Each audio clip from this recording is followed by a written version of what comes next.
This is Blaze Taylor. Used to be a college athlete, used to be an NFL scout. Now he's just a cautionary tale about what happens when you lack sexual discipline.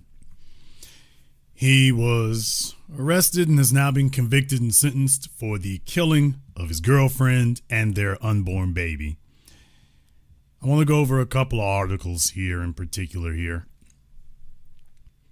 So, from Us Weekly, he was convicted of second-degree murder during the commission of a felony. The jury sentenced him to life imprisonment for the first-degree murder charges. He'll be sentenced for the second-degree murder charges in September, though he's already looking at 50 years. So, they want to appeal, but good luck on that one. This is the young lady that he killed, and then you have to hear the circumstances of it. It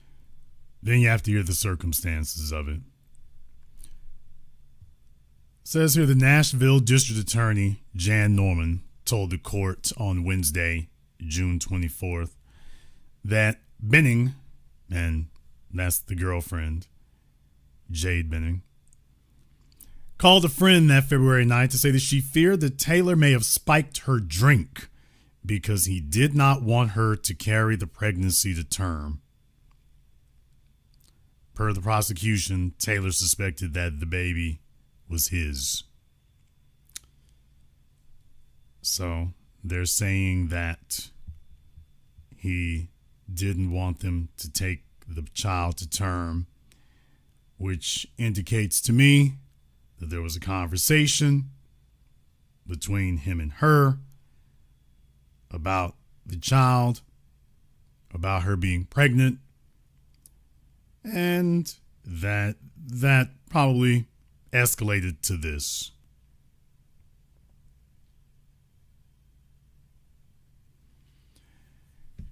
Then you hear about the circumstances of it. What did you put in my drink? Benning demanded to know. According to her friend Najia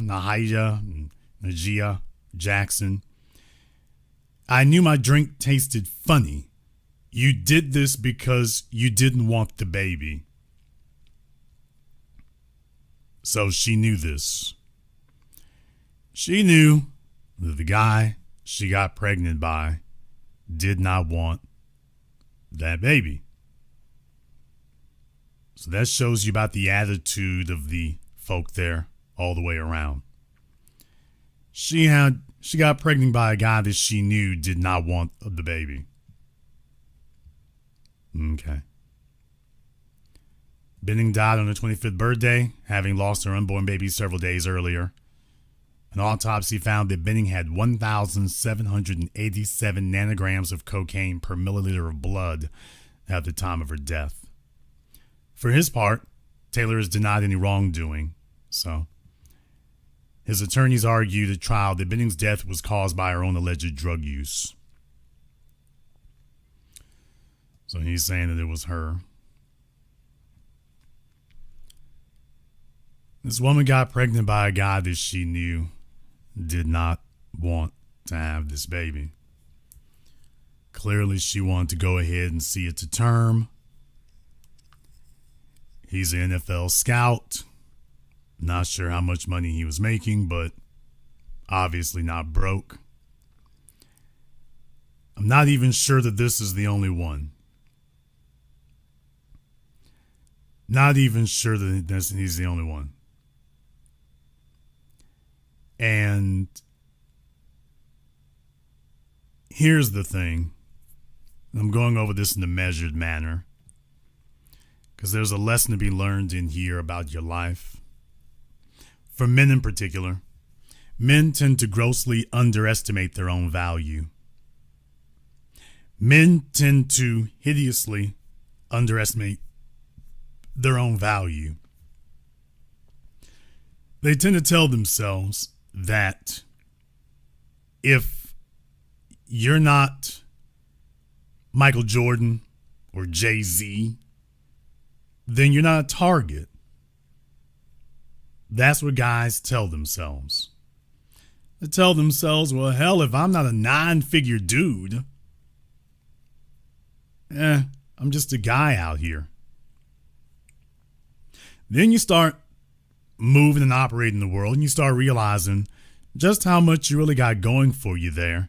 And you lose sight of the fact that, yeah, you've got value, but these women lie about the level of value of men that they have access to. They lie about that. They lie about that all the time. And so what happens then is you sit up here and you underestimate your value. Then you get with a female out here or a couple of them and you're just kind of willy-nilly. Now, I want folks to be clear about something here. At this point, as far as I know, they hadn't checked paternity or anything like that yet. But that doesn't really matter. That doesn't really matter because the real point is whether or not he did that. And according to what they put together, they seem to believe that he did. And there's a lesson to be learned about this. Whether or not he's the father or not is not an issue. The real issue is about the type of females that these guys have access to. That's the real issue. The real issue is the type of female that these guys have access to. And for most men out there, they've got women around them that she can't do any better than you. Her job is to try to convince you that she's got some fabulous value here or whatever. And that's just not true. Most women are dealing with an average guy. I don't care what she looks like. Pretty women are incredibly common, but successful men are very rare, which is why women have to share them. And the real trick of it is to getting men to underestimate their value.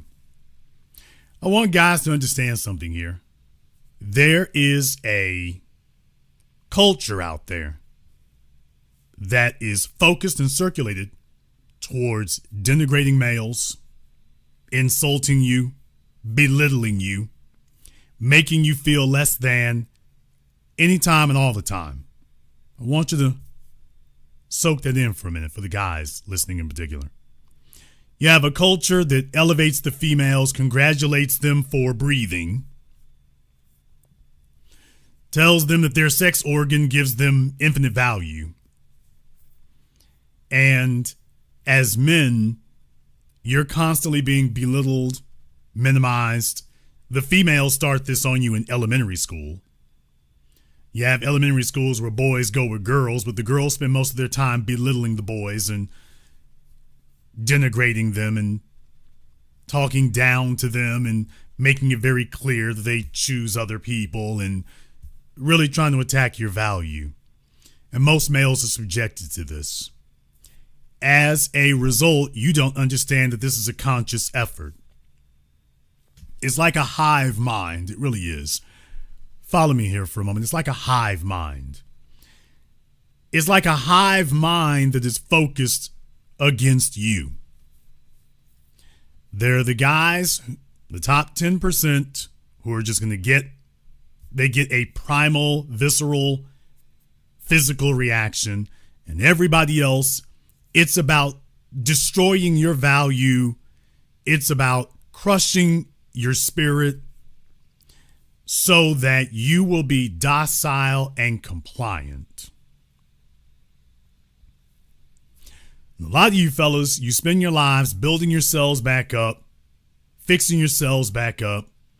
You spend your lives constructing something for yourselves, but that image in your head of how the world sees you, or should I say how females see you, that sticks long after the reality is changed.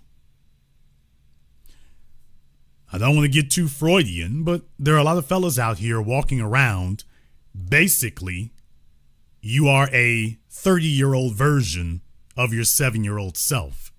You've got the responsibilities of a 30-year-old or a 40-year-old. However, mentally and emotionally, you are in another place. So that matters. And I want you to understand that once you start making progress, there is still active efforts going on to belittle anything that you do, to minimize it, and to say that it's not worth anything. So this puts you in a situation where you start responding as if every female's a 10 and you are a solid 2, and you should just be grateful for whatever you can get, and everything is struggle and scrap and scrape. And that's what the programming is for. Long after you've escaped whatever minimal self-esteem that they foisted on you, or should I say long after you escaped those circumstances, mentally and emotionally, you're still responding the same. And this leads to a situation of simpism, one-itis, so on and so forth,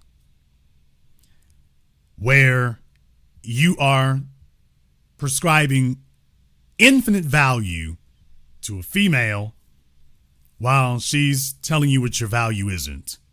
This is how you end up in a situation where men are making millions of dollars, and then you got folk telling you that your job is to provide a life for some female, whether she's got children or not. She's female, and it's your job to be Santa Claus. Is that actually a real thing? Because that's not what their grandmothers and their mothers had. So who is it who created this modern day image idea that every man is supposed to be Aladdin, and that his only goal in life is to make sure that the female that he's with lives some cush life where all she has to do is just lay around and be a burden and be dead weight, and he should be grateful. He should be grateful to her that she has blessed him with the opportunity to drag her dead weight.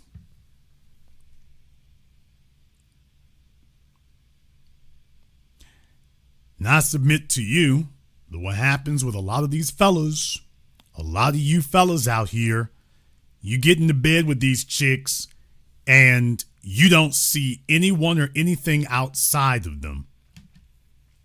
I've taught you these things not because to be evil or malicious. I've taught you this because it's the truth. Women don't put men on pedestals. Let me ask the fellas in here a very simple question. Very simple one.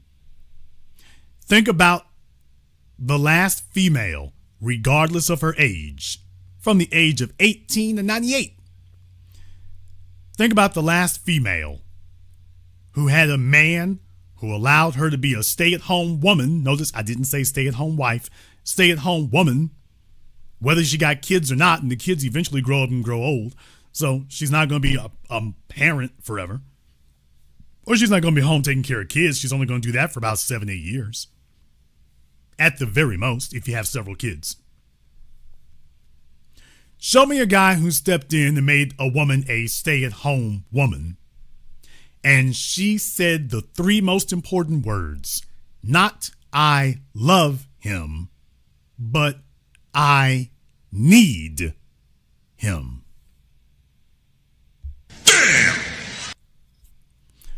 I want to calibrate the males' minds tonight for a discussion that you've never had before that can lead you to become a killer simp.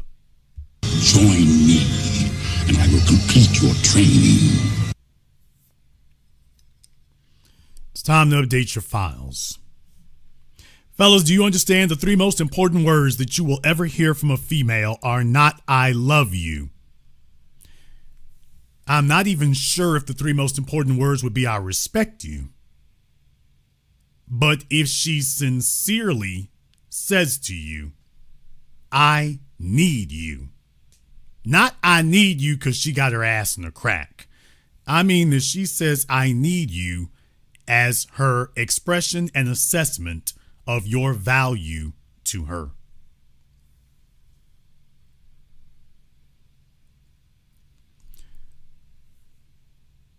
You all have never heard a female say that to a man. The man that she's with, the man that she married, the man she had children with, the man who made a life for her, bought a house, quote, allowed her to sit down, pays for vacations. He takes care of all of that.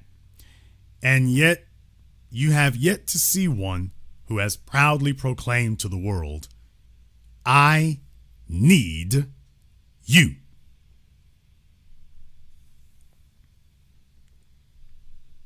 Then you wonder why 90% of relationships are broken up by females. Fellas, if she doesn't need you, she doesn't want you either.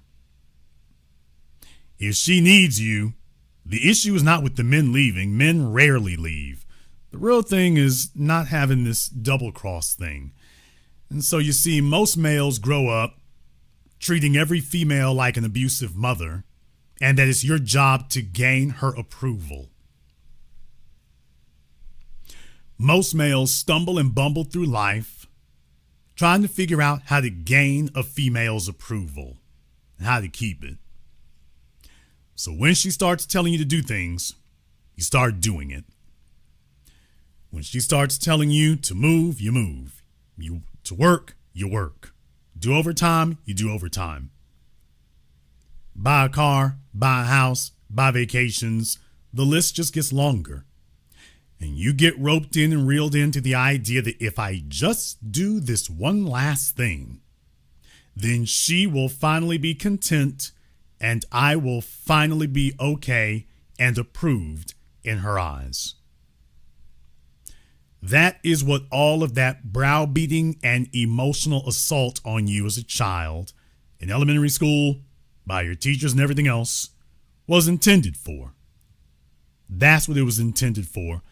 That's what it was intended to be.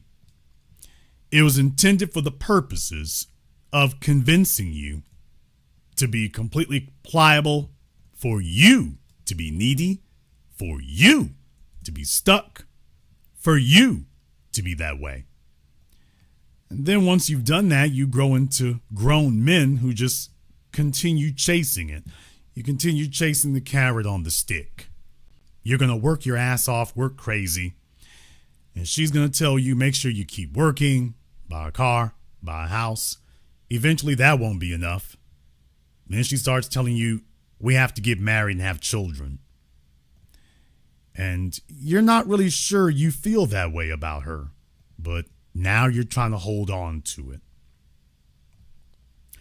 Now you're trying to hold on to it. In the chat room there, so glad that HH Global is weighing in. You have 2 minutes to be on Zoom. I've gone ahead and pinned the link there, the chat room. So HH Global has 2 minutes to give us a call here on Zoom. And we're going to go ahead and get to that. So HH Global is no longer allowed to comment in the chat room until after they've called in on Zoom. After they call in on Zoom, then they can return to the chat room. But until then, you have 2 minutes to be on Zoom. And that'll be the end of that. Please understand, folks, in this modern era, it hurts a lot of males' feelings to hear these kind of things because they see themselves and they hear themselves in it. They know it's them, and these are brutal realities. You see, they have a type of Stockholm syndrome where they identify with the women who hate them. What?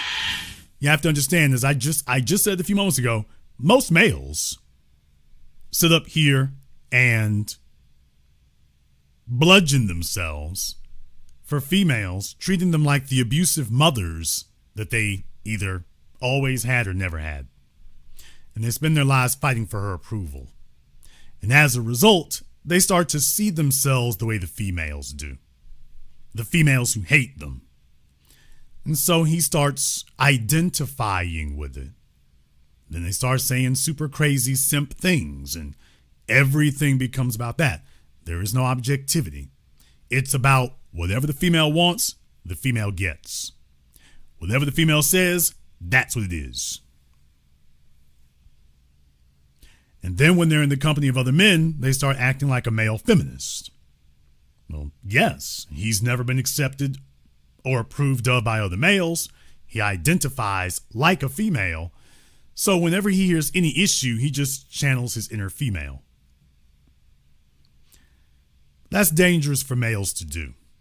Because you see, you don't get female respect, much less female adoration like that. Here is the issue. The issue here is that, in this case, and by the way, in the chat room, Queen of Bash needs to give me a call on Zoom. So very glad you've had so much to say. Queen of Bash needs to give me a call up on Zoom. You have 2 minutes. So you need to give us a call here on Zoom. I want you to understand here that there's a lot of fellas out there that when it comes to holding on to a female, for them it becomes about holding her, retaining her, making sure she doesn't get up and run away because you're not used to birds flying into your hands. You're used to having to chase them around, and you finally got one who probably fits whatever idea in your head you thought you were supposed to have. Okay, you tell yourself, well, she's Instagram cute enough, so let me go ahead and pull all my chips on that. And what I'm saying is that's where she got you. She's got you right there. She has drawn you out to the point of maximum feverish desire. And once she's got you chasing desire feverishly, that's when she does the bait and switch. And that's when everything changes. Men don't tell chicks to get abortions because the woman is the same as she was when he got her pregnant. He wants that because she's different. But don't get me wrong, there's a bunch of knuckleheads out there too. Don't get me wrong. And that's what I'm talking about tonight, really. But these fellas got suckered in. And I'm not saying unfairly suckered in. They are their own worst enemies in this regard. But these are fellas who went for the bait. When you're emotionally weak, when you're vulnerable, that puts you in a situation, in a position where you just get desperate. And whatever price that she names, and I've done a whole program about raising the price, the whole idea is to get you desperate enough that whatever price she names, she just keeps you chasing the carrot on the stick. And you're going to keep running after it. And that eventually, you tell yourself eventually you're going to catch it when she knows that will never happen. She knows that every time that you catch up to the carrot, she's going to yank it away and tell you there's another hurdle for you to clear now. You will never reach the destination because her goal is to control you. And the baby or ring or your affection are the devices that she uses for that control. Let's go ahead and jump over here on Zoom right quick. Okay, we got Queen of Bash here on Zoom. All right, Bash. You've had Ash Bash. Okay, Ash Bash. You've had a lot to say about this case, ma'am. Let me find out, Yes. what city do you live in? I'm sorry, I'm having a hard time hearing you. We might want to upgrade that iPhone 4. It might be time to do that. What was that? You might want to upgrade that iPhone 4. It might be time to do that. It's a Samsung. Okay, that Samsung 3, you might want to upgrade that one there. They've got a whole new lineup, huh? Just in case you didn't know. But everybody else doesn't seem to have that issue on Zoom. So if you're having that problem, it might be a time I to think do I that. might still have you playing on in my daughter's calling. Okay. Let me call you right back, pup. Sorry, Jason. I'm so Okay. sorry. What city are you in? I'm in Tracy, California. Okay. Well, it seems that you seem to be you're talking as if you've been following this case. Yes. Oh, good. Why don't you go ahead and tell us about that? So basically the friend Nyasia Smith or Jackson, I think she might have had a lot more to do. I think she had a bigger role than what the prosecutors had made it seem. You think. Yes. Okay. So you don't know, but you think. No, I don't know because I wasn't there. I don't know. Okay, well, why is it that you think but you don't know? Because based off watching the trial, just the way she was on the stand. Can you give me 1 second, Pumpkin? With Jason, but oh my. Oh, yeah. It's just me and a few thousand people, nothing big. Sorry.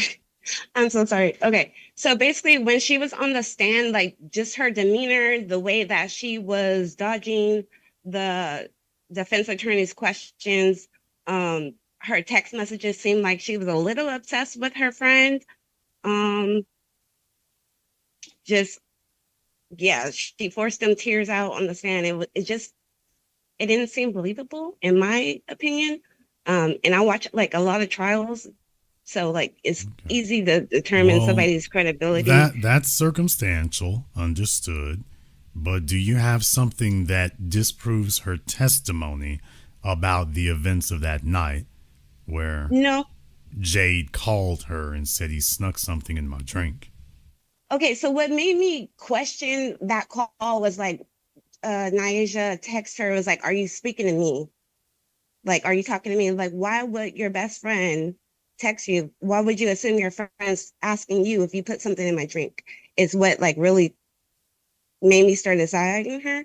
And then just Unless of course she was trying to do it in a surreptitious way because she was thinking she might be talking to him, and she didn't know if the girl was in danger or not. yeah,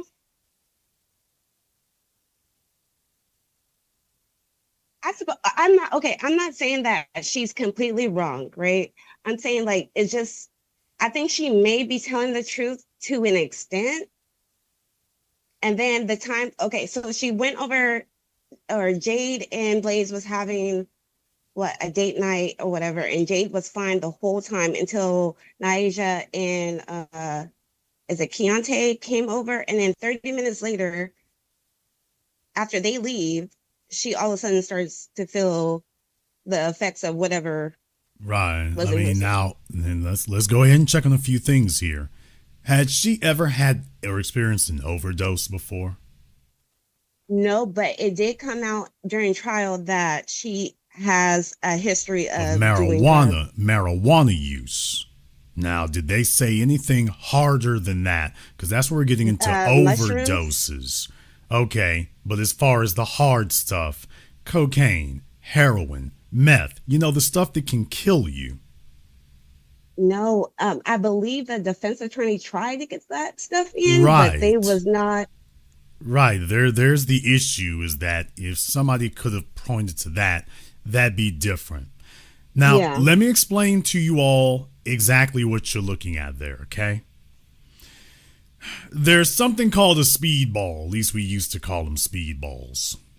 And basically, it's where you mix cocaine and heroin. Oh, And they're dangerous. When you start getting cocaine in a liquid form, that's when it gets dangerous because you can dilute it down like sugar, and it can start to get dangerous when you start doing that, oh, particularly if you're and trying to have an effect on somebody. So, just like you can dilute sugar in water, you can do the same thing with cocaine. And if somebody is too slick by half, they can overdose you, especially if you're a person who's not used to cocaine. Now, if you're just a yeah. hardcore cocaine user, I don't know. It depends on what it is. Now, I saw Okay. one report here that said that she may have had to put in liquor, and another one saying that she may have had to put in pink lemonade. But the Yeah. bottom line is that if she were a cocaine user, number one, she'd have a history of cocaine use. And number two, we'd be able to find that she had cocaine use that night. If she was doing lines or something, a coroner would be able to, or a hospital would be able to very quickly show that she was doing lines. What they're saying here is this went straight to her blood content. This went straight to it. And so that's Yeah. the thing that's got them like, okay, this is beyond just drug use. This is poison. This is Hmm. poisoning. So that's the thing they were going for. You haven't just been drugged, you've been poisoned. Right. And then that's where I question, like, okay, so they didn't test him. at all. And they went through all his phone records and all his like databases and all that. And they couldn't find anything, not even like a friend that ever, like, where did he get it from? Is where my group was like complex on, like, okay, if he did it, like, where did he get it from? Well, certainly, here's the thing. I mean, if he works in the NFL, ma'am, that's very easy to get. He works with pro athletes. That's very easy to get. Yeah. So, I mean, he works in the whole industry. I mean, Michael Irvin, hello. So, you're asking how's he going to get cocaine? How does somebody in the NFL have access to cocaine? Okay, I get that, Jason, but isn't that the job of the prosecutor to prove that, though? Okay, well, certainly it is their job to prove it beyond a reasonable doubt. The real thing is, even if they don't source the cocaine, at that point right there, what they can is, yes, it is circumstantial evidence, but the bottom line is that they know that she had cocaine, and they have testimony from her friend that it was forced on her, and they're putting those pieces together. And by your statement there, if it's weak, then that really should be something that could be knocked down like that. But that's not the case, because the question then becomes, okay, does this woman have a history of cocaine use specifically? Does she have a history of that? Did she use it that night? Did he serve her something to drink? So at that point, that becomes questionable when that occurs.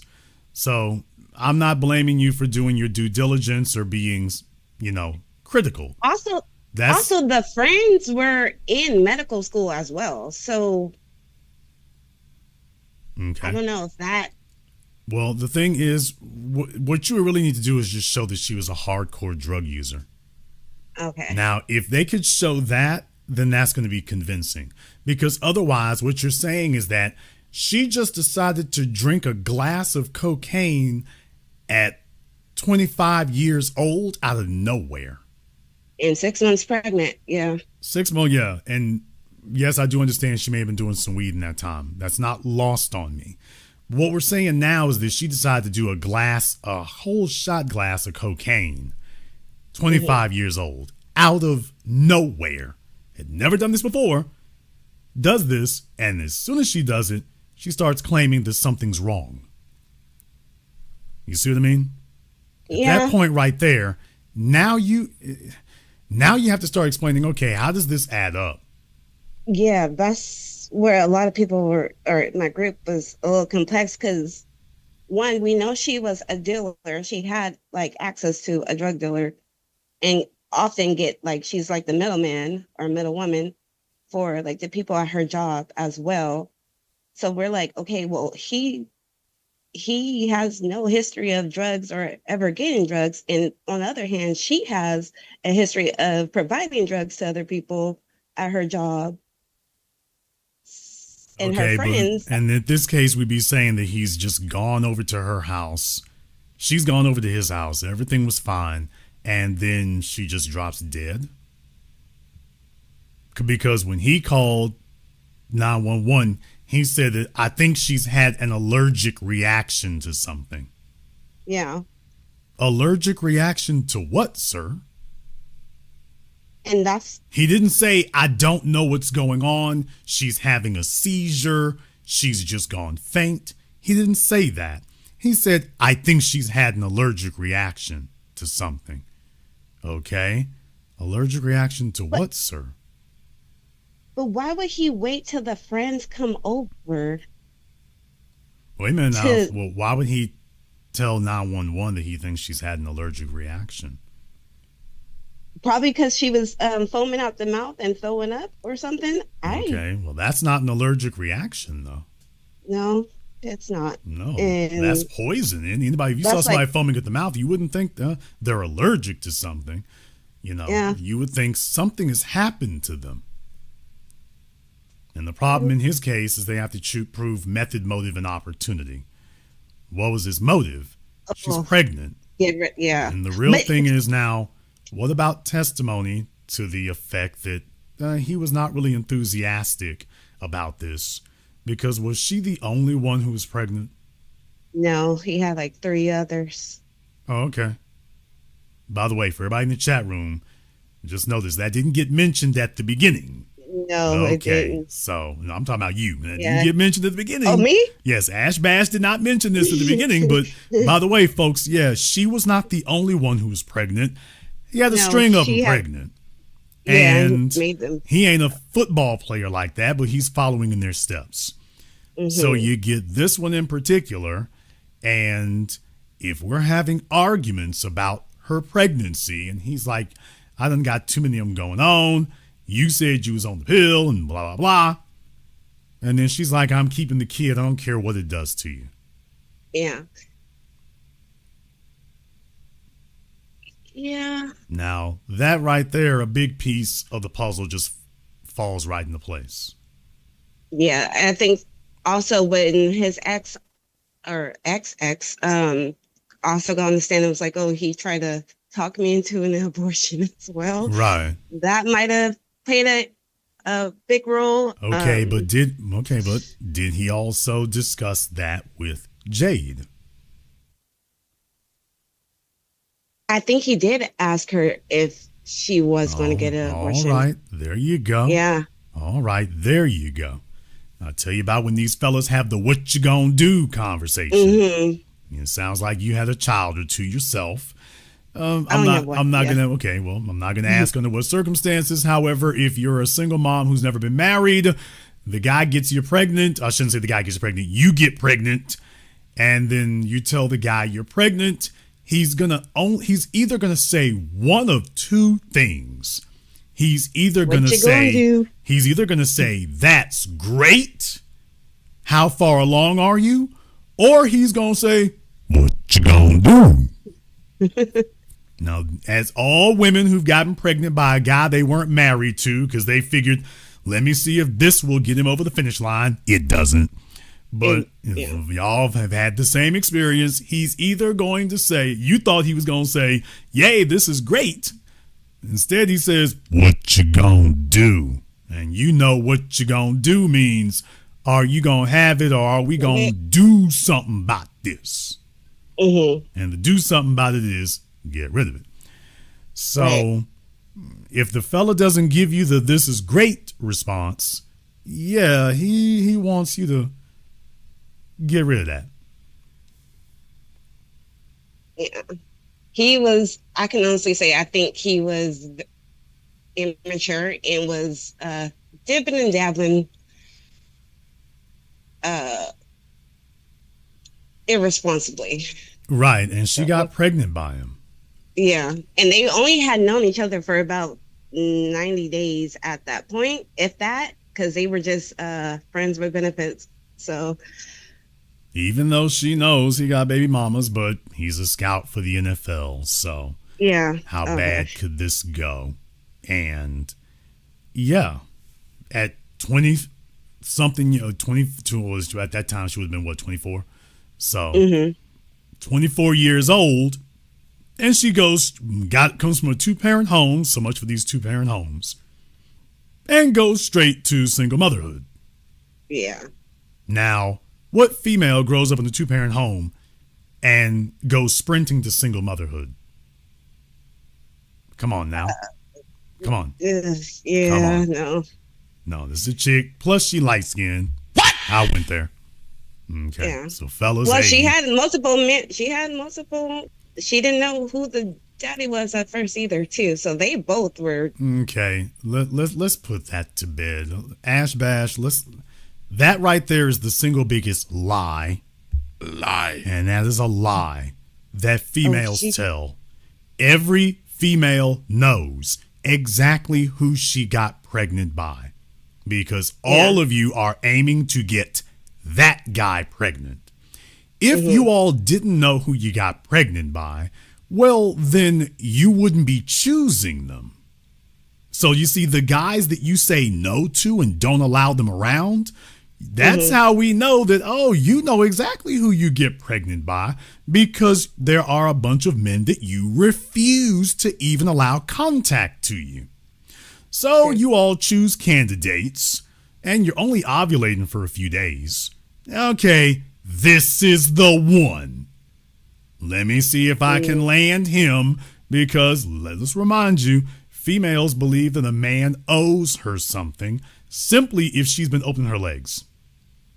Yeah. If a female been opening her legs for more than 2 days, she feels like the man owes her something. You getting all this sex like he's robbing her or something. So, she's 24, biracial, all the issues that come with that. And then she streaks straight to single motherhood. That means you got a plot you running. And what I'm saying is that he walked into it again, was what happened. He walked into it again. Probably figured he had a little young chick or youngish, and that he was going to be able to go ahead and she'll be more pliable. And he found out, no, it ain't going to be like that. Yeah. She's like, oh, I'm keeping this kid. And I don't think he was actually thinking that. And I think this time he was like, okay, we already got 2 or 3 of them. And we're not trying to have that. So let me see if we can take care of this. And then next thing you know, there goes an issue. Because the real thing is, you already said it. He didn't even know her long enough to be getting her pregnant. Yeah. He didn't even know her long enough for that. How well do you know her? Answer, you don't. Nope. That's the thing I have an issue with there. So I can certainly understand some of your skepticism. That's not lost on me. And I'm not saying that it's completely unfounded. I understand your skepticism. However, all things remaining equal, there's too much that points in one singular direction. He's in the right place at the right time. This would all work out very, very well for him. He leaves to go to Utah right after she's dead. Remember, they had to come bring him back. So he leaves to go to Utah right after that. Yeah. Yeah. So if he was into her, it didn't last very long. So all those things being equal, that seems to make sense. So once again, I'm not saying definitively he done it. I'm not saying that. What I am saying, though, is that there is enough pointing in that direction that should be right? We should be able to pretty much disprove that. If she was doing drugs that night, once again, like I say, that should what you would basically be saying is that she drank a whole glass of cocaine and then went to his house. Because we're not under any assumptions about how she died. Yeah. So what we'd be saying there is that she drank a whole glass of cocaine while he was there. He would have noticed that. Because there's no illusions about how she died. She didn't die from alcohol poisoning. She didn't die from rat poisoning. She died from an overdose of cocaine that was put directly into her bloodstream. Nobody dissolves cocaine to drink it. You can put it with heroin and stuff, make it liquid form and inject it. But nobody puts cocaine in a glass to drink it. Yeah. I think not to get high. Even if you say that she wanted to get high, ma'am, who drinks cocaine to get high? Yeah, you see the problem with it. They're not snorting it. They're not putting it in their veins. They're drinking it. Yeah. Who drinks cocaine to get high? I don't know. Yeah, nobody else did either. We know she didn't inject it. We know she didn't snort it. They would have been able to see that. So, okay, she drank cocaine to get high. She had a history of drug use and she had the plug. Okay, got it. She had a history of drinking cocaine to get high. She overdosed that night because she liked drugs. Okay, I get you. So she drank cocaine to get high that night. Not weed. not her usuals. I want some cocaine tonight. Fine. She's going to try cocaine for the first time in her life. And I'm going to drink it. As a matter of fact, I'm not going to drink a little. I'm going to drink a lot. Yeah. Okay. My perspective on this case just went whoop. Yeah, because he was there. Yeah. So, once again, like I say, if they have a history of that, that's one thing. For that to just pop up out of nowhere, now that goes in a different direction. And at that point, we're asking different questions now. We're asking different questions. The other thing is, how long was he there? I believe he was there. I think he got off work at like 6 and probably about an hour before the friends came over. Okay, because here's the thing. You're not going to have to be there for 3 hours if somebody drank that much cocaine. They're going to start having issues within 20, 30 minutes at the most. Yeah, according and she to started hers, reacting right when the friends left too. So according to the reports, though, she starts reporting issues immediately. Mm-hmm. So she's like, it tasted funny. Did you put something in this? So she started saying something immediately. Yeah. And what I'm thinking is that somebody slipped her a high enough concentration. They wanted to make sure that she would only have to take 1 or 2 drinks and that would be it. And that would be enough to take care of it. And whatever they may have thought or read was going to happen, it's like, well, this is just going to make them overdose.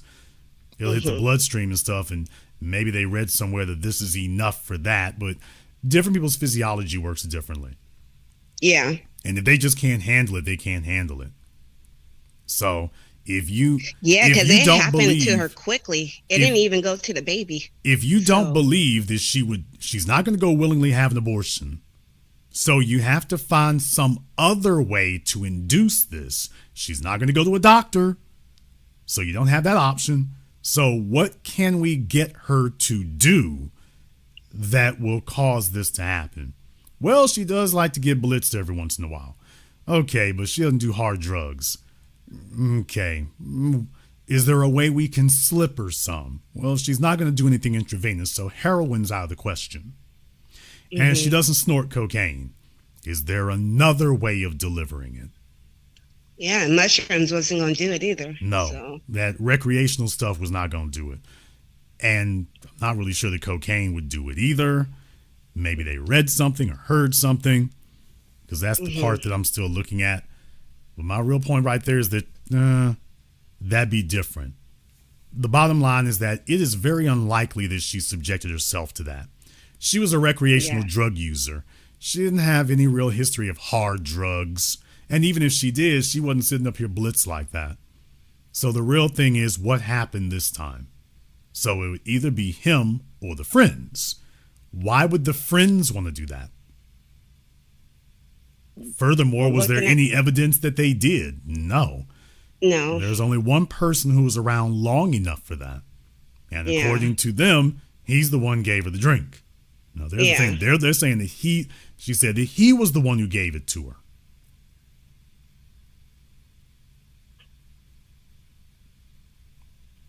So at that point, you would have to disprove their testimony. Yeah.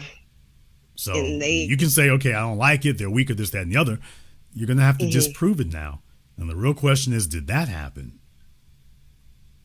No, they did not. Now, you can have a lackluster defense team, I understand, and that can occur. But why don't we just go ahead and use Occam's razor? The answer that requires the fewest number of assumptions is usually the most likely. Out of all these, this woman is very unlikely that she overdosed herself. So who would have an interest in spiking something she had to drink? And that's why he was found guilty, because he did have a motive. If she were at a club, random males, okay, nobody spikes your drink unless they're trying to do something to you. They don't want to get you high. They want to get you into a compromised state. Yeah. So who else would want to do that? Who had access to her to do it, and who else would have a reason to want to do it? And there's where you get in trouble. Yeah.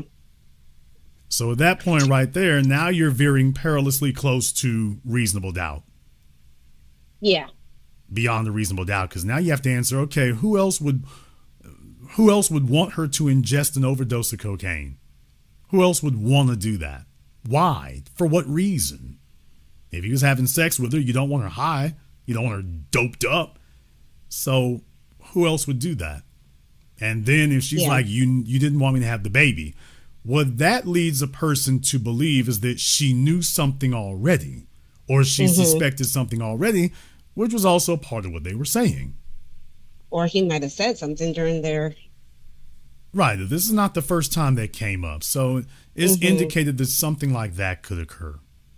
And clearly she disregarded the previous warning signs.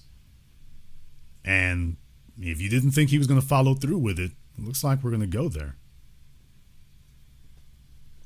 So there's the issue that I would have with that. Once again, I'm not saying conclusively. I am just saying, all things being equal, the only other answer would be that she just took a glass of cocaine out of nowhere. And then starts complaining that it tastes funny and why did you do this? Now we're saying that she committed suicide. Or that she poisoned herself and blamed it on him. Now, don't get me wrong, light skins can do that. What? I mean, it can happen. But it's a little bit unlikely. So, unless we have evidence she was suicidal, we have to dismiss that one. So where does the evidence actually lead you to? It's like, okay, she's gotten pregnant. We done talked about this abortion. She's not moving quickly enough to the abortion clinic. We're already fighting with these other 3 chicks. If him and her have had some arguments. He was telling his other girl that it was only her going to be him and her. Yeah, if we're having arguments with her, and she says she's going to get the abortion, but she ain't doing it. Now we need to see if we can help her out because we're doing too much going on here.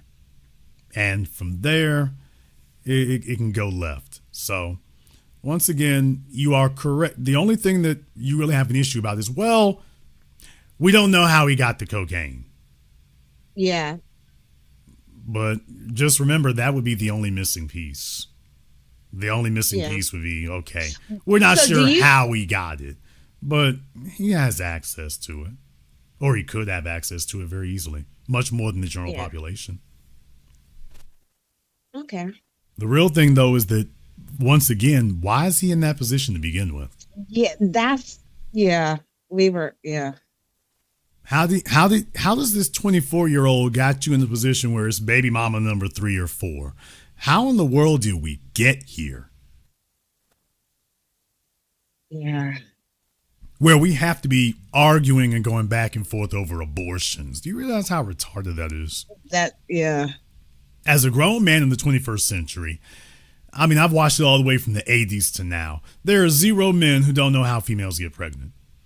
And so for a grown man in 2026 to be talking about abortions and dragging hoes to the clinic and all this stuff, it's like, what are we doing here? What kind of mental emotional defect do you have in 2026 that this is what your life is deteriorated into? You know, with 3 dozen forms of birth control, this shouldn't even happen. It really shouldn't have. It simply shouldn't occur. If that chick is not committed to not getting pregnant and then you make sure it doesn't happen, then that's a conversation. She's not supposed to be here. Any chick who talks about she wants your baby, she's not supposed to be here. Right. And then you're supposed to make sure she can't get pregnant beforehand. And that's the part that isn't happening. You got athletes and everything else who feel so deficient and so low self-esteem that they're fighting to get chicks pregnant and then later trying to figure out if she's a good candidate for that.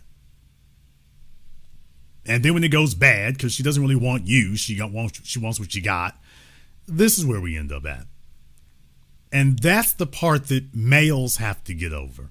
Males have to get to a point where they have sex with females and then send her ass home. And if you want her again, you ring her up. But beyond that, you don't sit up here and get her pregnant and then figure out her value later. That's the part that is stupid and ridiculous and has to stop. The females are bad enough, and now I get that. But for these men out here, for the men in particular, fellas, you have to protect yourselves. And protect yourselves does not mean condoms. What? Nigga, what? Protect yourselves does not mean condoms, fellas. Oh, like you said, make sure she is on. Oh, you're a seasoned traveler here on the program. There you go, 21st century style. Your red pill gurus and whatnot did not teach you all this, so sit here at the Definitive School of Power Dynamics. We don't leave things up to chance here. If you are concerned, fellas, you have to take things in your hands. Warning sign number one, and we're getting into this early. Warning sign number one. When you tell a female that if she's not on birth control, you two can't do nothing sexually, period. No sense in her calling, texting, damn sure no sense in coming over. We ain't doing nothing till we make sure that you're on birth control and cannot get pregnant. This is not up to chance. If she starts pushing back in any way, if she tries to run that lie, well, I'm allergic to birth control. Oh, please. If she gives any pushback, fellas, click. She running a scam. She's running a scam. You do not deal with anybody who don't get with the program, and the program is, hey, no babies here. She's supposed to be on the same thing you on. Hey, I don't want to get pregnant because I'm too fly. Good. Let's make sure we don't get pregnant. So, and just to make sure that we keep honest people honest, we're not going to take her word for it, and we don't go on the honor system. We don't go on condoms, and we don't go on oral birth control. We do not do that. So she gonna get a Norplant, she's gonna get an IUD, she's gonna get a depot shot, you know, something that you can't undo. Now, the IUD is a little different. Now, fellas, you have to be careful about the IUD. That, to be totally honest with you, that's really only for a female that you really trust. Females because can pull those out. Boy, she would have to be a hardcore hoe to pull one out on her own. You usually have to go back to the doctor to do that, because I'm like, you take a chance on doing something to yourself. However, yes, an IUD can be removed. Absolutely. That's what I'm saying. That's a little bit more for a female that you've been with for a while, and you know that that's not what she's about. So it just makes sure, I'm just saying that eliminates having to worry about condoms at all. However, and also if she's a chick who don't like doctors, that helps. However, with a Norplant, you can see that under the skin. So that's the first thing. With a depot shot, it doesn't matter what she thinks. Here you go. And away you go with that. But we're not leaving it up to chance. Also, they got, I don't want to say spermicides, but they got that too. So I'm just saying that's more on the site stuff. But fellas, what I'm saying is that you cannot leave this up to chance. And this is not okay, well, if we wear condoms thing. Condom all you want to, but you first and foremost need to make sure that both of you have done something that prevents that from occurring. Yeah. Now, plan B is another thing, but fellas, do not count on plan B. Yeah. That is silliness. That means the horses are already out of the barn. Because number one, you're going to be gambling whether she's going to go do it, even if you're right there. Number two, you can't force her to do that after the fact. So, no, you need to make sure that you did your due diligence beforehand. So prevention is the best way. Okay, if you said you don't want kids and she says she doesn't want kids, next, you both have spoken the words. Now I need to see action. I need to see two people who have taken concrete action to prevent pregnancy. It's not resting on one person. It is both of you. So first and foremost, do you have a female who keeps track of her ovulation? If a female tells you she doesn't, she's a liar. She's a liar. Lie. Fellas, these are childish nuances you need to get over. If you're some brain dead idiot whose mama was in the streets, I'm just letting you know, and mama might have been a hoe, you don't need to be stupid. Females know when they're ovulating. They biologically, physically know when they're ovulating. Egg whites, I'll leave it there. But females know when they're ovulating. So no female is guessing when she's ovulating. She's not wondering, All of them get taught that along with their menstrual cycles. So they know this. If she tells you she doesn't know, she's trying to prevent you from being able to make an informed decision because she has decided that you're a candidate.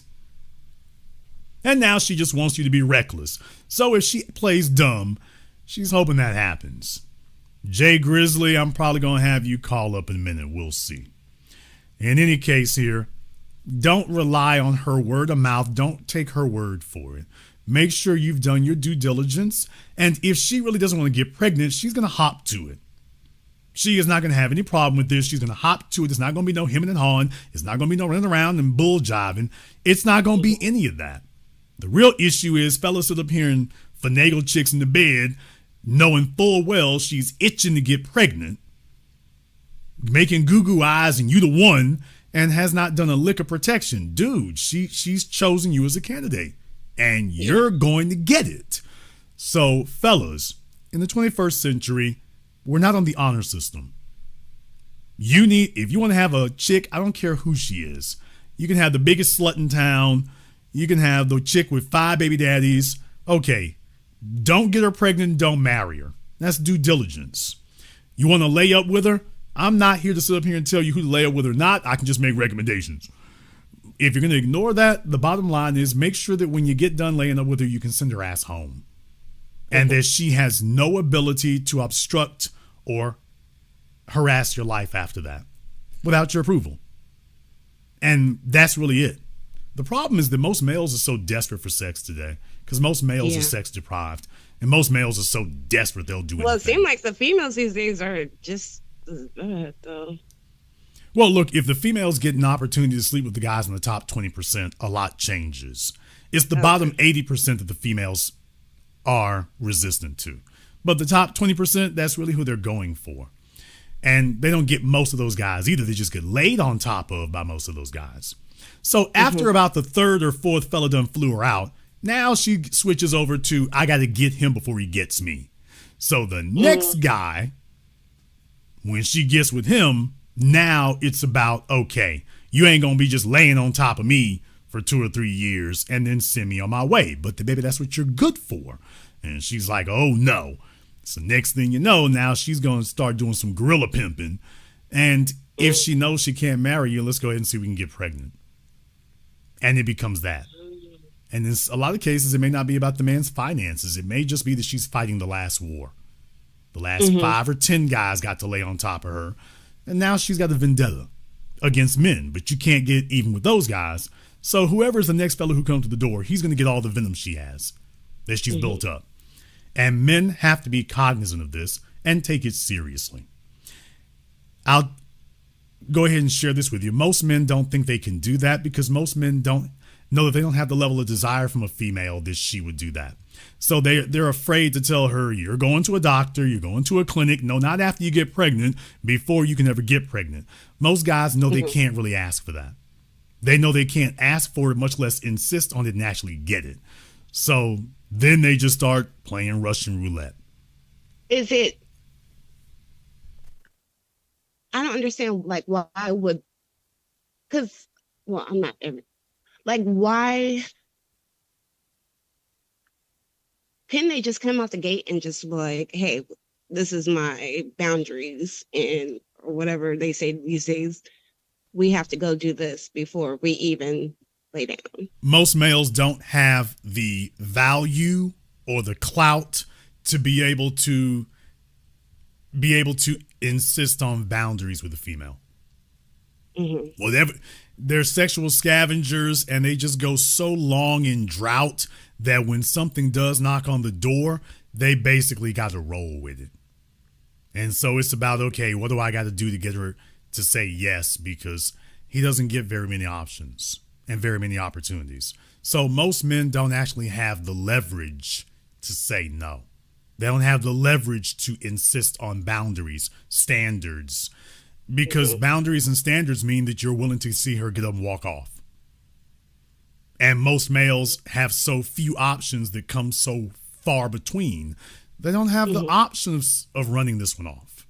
It's been a couple of years since the last one said yes. So if one knocks on the door, It all becomes about, okay, how do we get her in here? However we got to do it.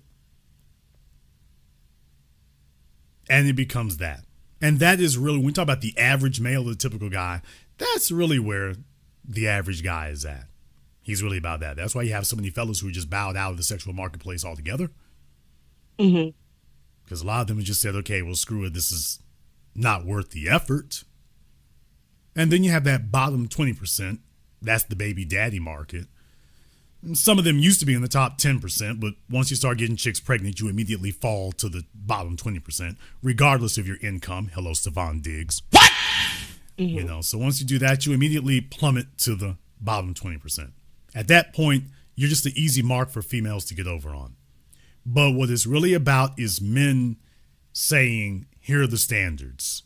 And here's what you're going to have to do if you want to be with me.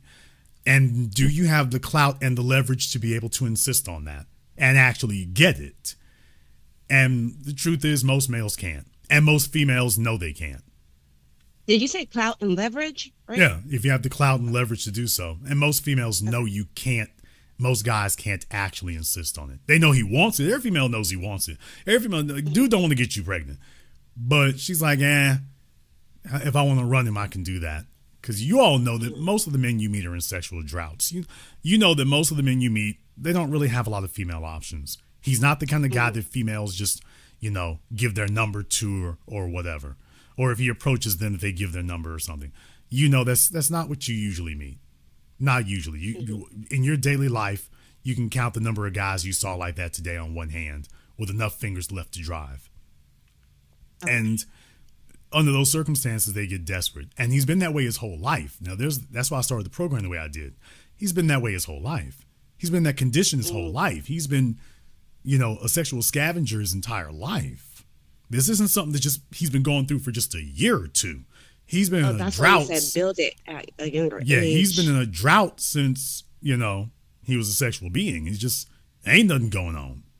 And certainly not to the point where he has sexual security. Like food security. He hasn't gotten to a point where he has sexual security where he knows where he can get some sex from tonight. I'm sorry. He knows where he can get some sex from a female that he would actually desire to sleep with. Because anybody can find a Lizzo. What? But as far as a female that doesn't make him feel like he needs to go to Alcoholics Anonymous in the morning, that's where the real problem comes from. And most males don't really have that. And as females, you all know, you can look at a guy and tell whether he's a guy who's got it like that. And you know that most of them are struggling. So he can't tell her no. And he really needs to. Anybody, if you don't believe me, go to child support court. Your courts are open to the public. Go to child support court one of these days and go see it. Oh, I watched it. Okay. When you go to I'm talking about child support court in your city. Oh. Yes, ma'am. I'm not talking about on TV where they can filter people. I mean child support court in your city so you can see what the average person there looks like. Them chicks ain't 10s. You go to child support court, it's not a bunch of 10s. It's some straight 2s and 4s. And running these dudes into the ground. And then you see the guys when he's 2s and 4s too. So that's really what you end up with. Okay. Nice piercings, by the way. Okay. She heard that. I'm sorry, I didn't hear you. Nice piercings, by the way. Thank you. Nice tattoo. My nose piercing? Nice tattoo. Let me guess, about 3 of them. You said what? I'm estimating about 3 of them. My tattoos? Yes. I have 1, 2, 3, 4. Okay. I figured we were about 3 of them, so I was almost there. I'm in the ballpark. Is that all your natural hair? I don't mean hair you bought. I mean hair coming from your follicles. I haven't combed it today, but yes, this is mine. Okay. Wow. All right. Okay. She's still looking to go trap something out there, so. No, I'm married. Some fella. Okay. Well, he's already trapped. What? All right. She's already got him. Okay. That sums that up. Well, thank you very much for weighing in tonight. We appreciate that. Thank you, Jason. Have a good night. Yeah, fellas, just be careful out there. Careful out there. There's a lot going on. Lot going on. All right. I say this is a cautionary tale because this is ridiculous in 2026. Slipping stuff into folks' drinks and chasing them around and trying to finagle them to the abortion clinic and all that insanity. What are we doing here, man? You're supposed to be walking in the front door here. In the 21st century, this is the only conversation that men need to be on. The only conversation that we as men need to be on is if you got a chick and everything and you're vibing and you've decided you all are going to be sex buddies. Okay. If you're going to go down that road, that all needs to be solidified from the beginning. Fellas need to sit down and do a slight interview. Fellas, you need to sit down and do a brief debriefing.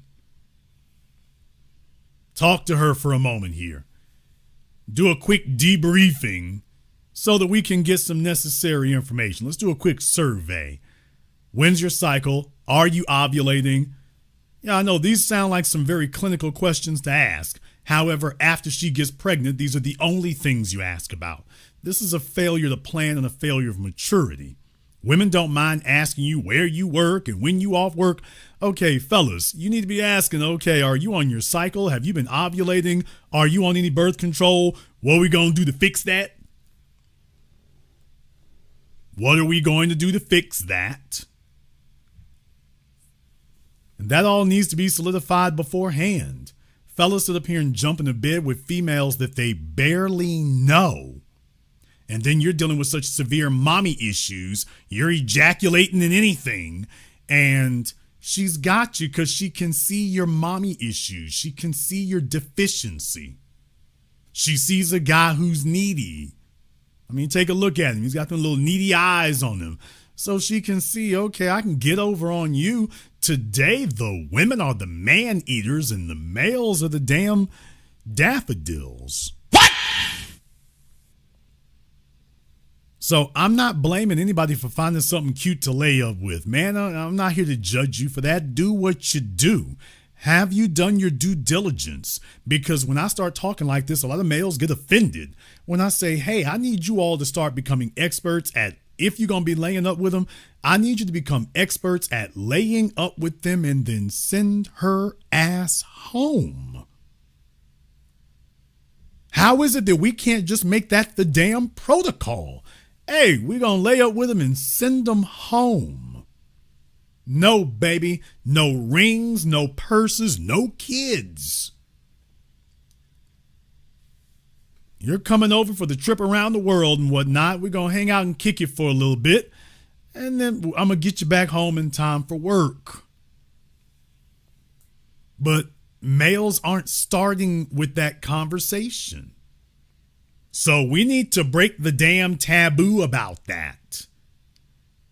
Too many fellas out here are listening to deficient males and this become a taboo to have this kind of discussion. Okay, until a chick gets pregnant, then it's the only thing you want to discuss. And let's just be honest, for most males, it's because the chick ain't really feeling you. So you're like, I don't give a damn if she's feeling me or not. What do I got to do to get her into bed? Okay, well, she's going to insist on high-risk contact. If you're not a guy that she's really wanting to be with, she's going to hit you with the high-risk sexual contact.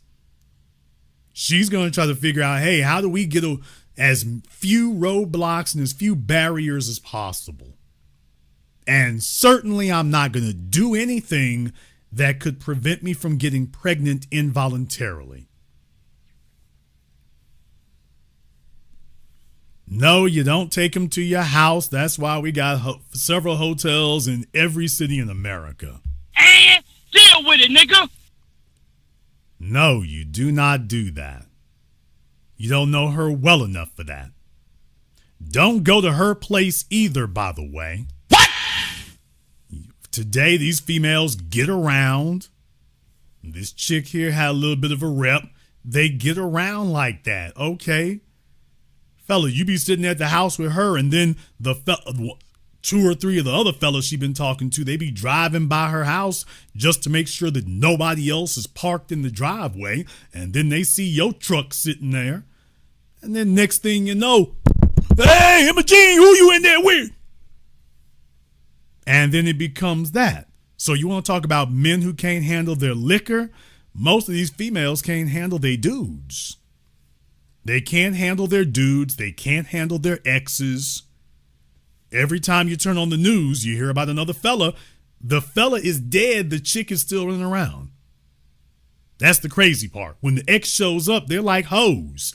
They leave the female alone and he's shooting at you.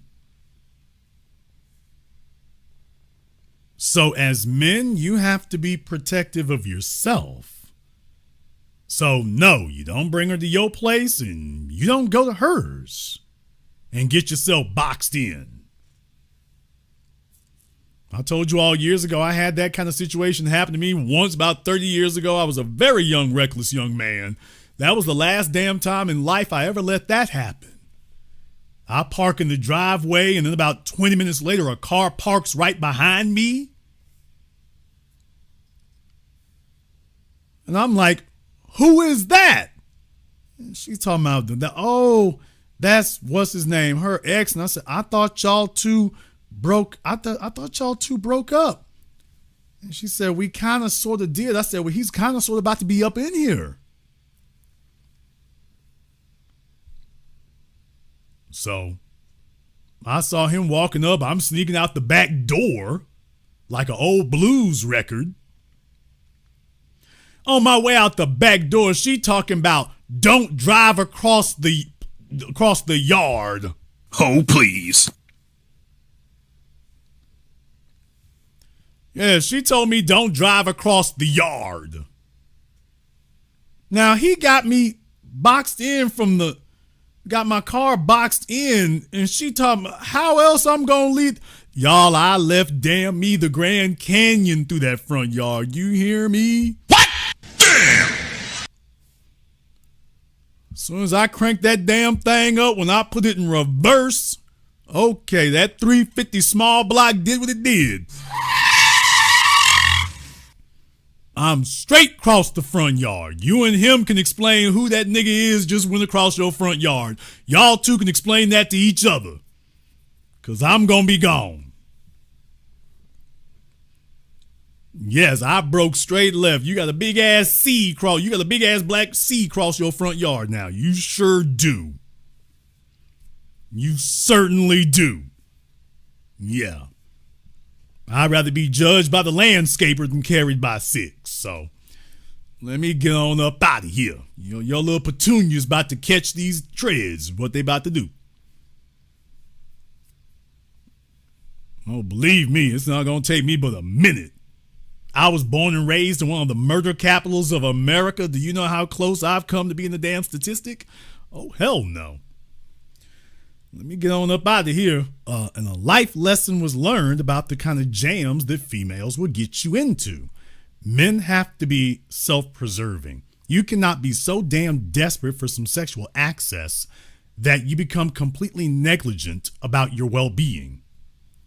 That's the issue. You cannot become so desperate to finally end your sexual drought that you start taking tremendous risks. You have to have standards and protocols, and everybody got to stick to that. Your job is to be the kind of man who can insist on standards and protocols. And then you avoid these things. This is how you get females who are happy just to be in your presence, and they're not doing that.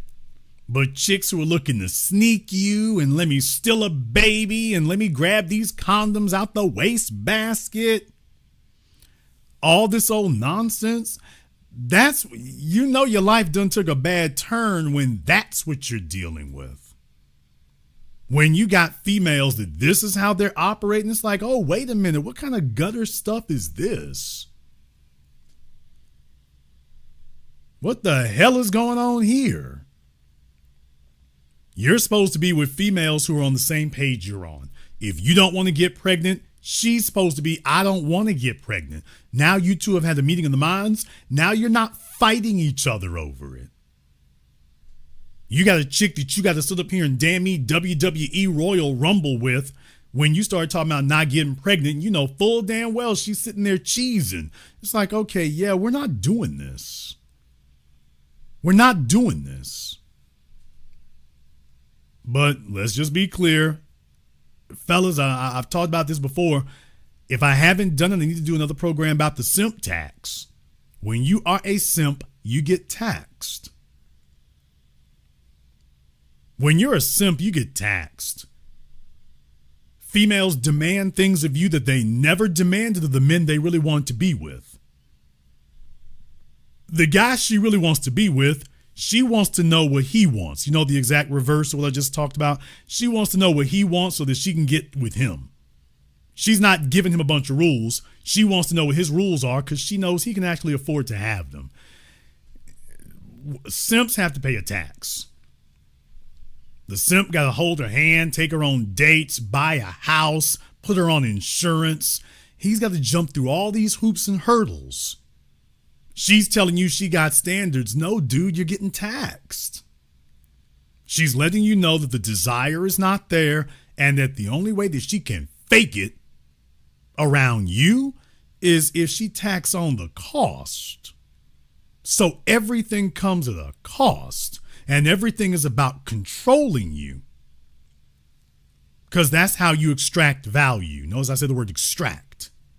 She's going to force things out of you. Well, that's what happens when they don't really want you. And so fellas end up hearing damn mean knife fights with a chick that doesn't really want you like that. And you're just like, well, I don't care why she's here. I just care that she's here. Man, you better start caring why she's there. She better really be into you. And if she's not, you need to have safeguards. And even if she is, you need to have safeguards. But when you're a simp, you get taxed, man. When you're a simp, you get taxed. When you're a simp, you get billed. When you're a simp, you got to pay way above market. The fella she really want didn't have to do nothing. He didn't even have to show up. She came to him. The guy she really wanted, meals cooked, drawers washed. If it was long distance, she's on the damn plane, cheesing at the airport. She's all giddy and excited. Like a schoolgirl. That's the guy she really wants to be with. And you know it's the truth, which is why you start lying to yourself and saying, well, that doesn't really matter. And the next thing you know, you're picking up the damn bill for everything. The guy she really wanted, she made it easy for him. Fellas need to get that through their heads. Hey, if she really wants you, she's going to make this easy. If she's making it difficult, there's a problem. If she's making it difficult for you to have access and she's not pulling any weight, yeah, dude. Those fellas that you talk about, they don't really want them. Hey, fella, guess what? You're him. So when you say you don't want to have any kids and she says, oh, good, I'm on the same thing. The only thing you two need to do is compare notes right quick. Okay, what have you done to make sure that won't happen? Condoms are fine. Spermicides are great. Plan B is a final resort, although if we gotten that far along, we're already in trouble. The real thing is, by the way, if she gonna be on rotation, I said it. And deal with it, nigga. If she's gonna be on rotation, then you need to make sure that she has gotten her shots and everything is in order for that. Fellas, don't do that. I'll see you when you come through. Okay, that's not management. Y'all don't have chicks under management. She ain't under management. She's not under contract. She's just out here floating around.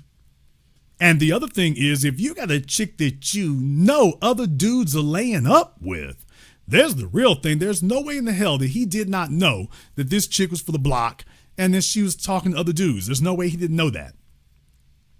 Fellas, if you're going to go for the low-hanging fruit, all the more reason. Who the hell is raising these dudes? That's all the more reason for you to take safeguards. Once again, if you're going to be dealing with the neighborhood slut, it's like, all right, well, did you take some safeguards, man? Because you're acting like you two are a couple and you trust her. It's like, oh, no. We're not doing that. We're not doing that at all. So there's where the issue comes from. It's not a matter of what can be. It's a matter of the fact that most of the fellas out here are just running reckless. And to see a situation like this is just sad because it's completely avoidable. This is completely avoidable. Why do we even have to do that? How do we even get this far? 3 other chicks. It's just like, okay, you're just totally out of control, man. Totally out of control. Okay, Zachariah, I don't know what you're talking about. It's folks be freestyling and making things up. The fellas that they really want, the issue is that she can't lock him down. That's the whole point. If she's able to lock you down, you're not really that dude. So there's the point.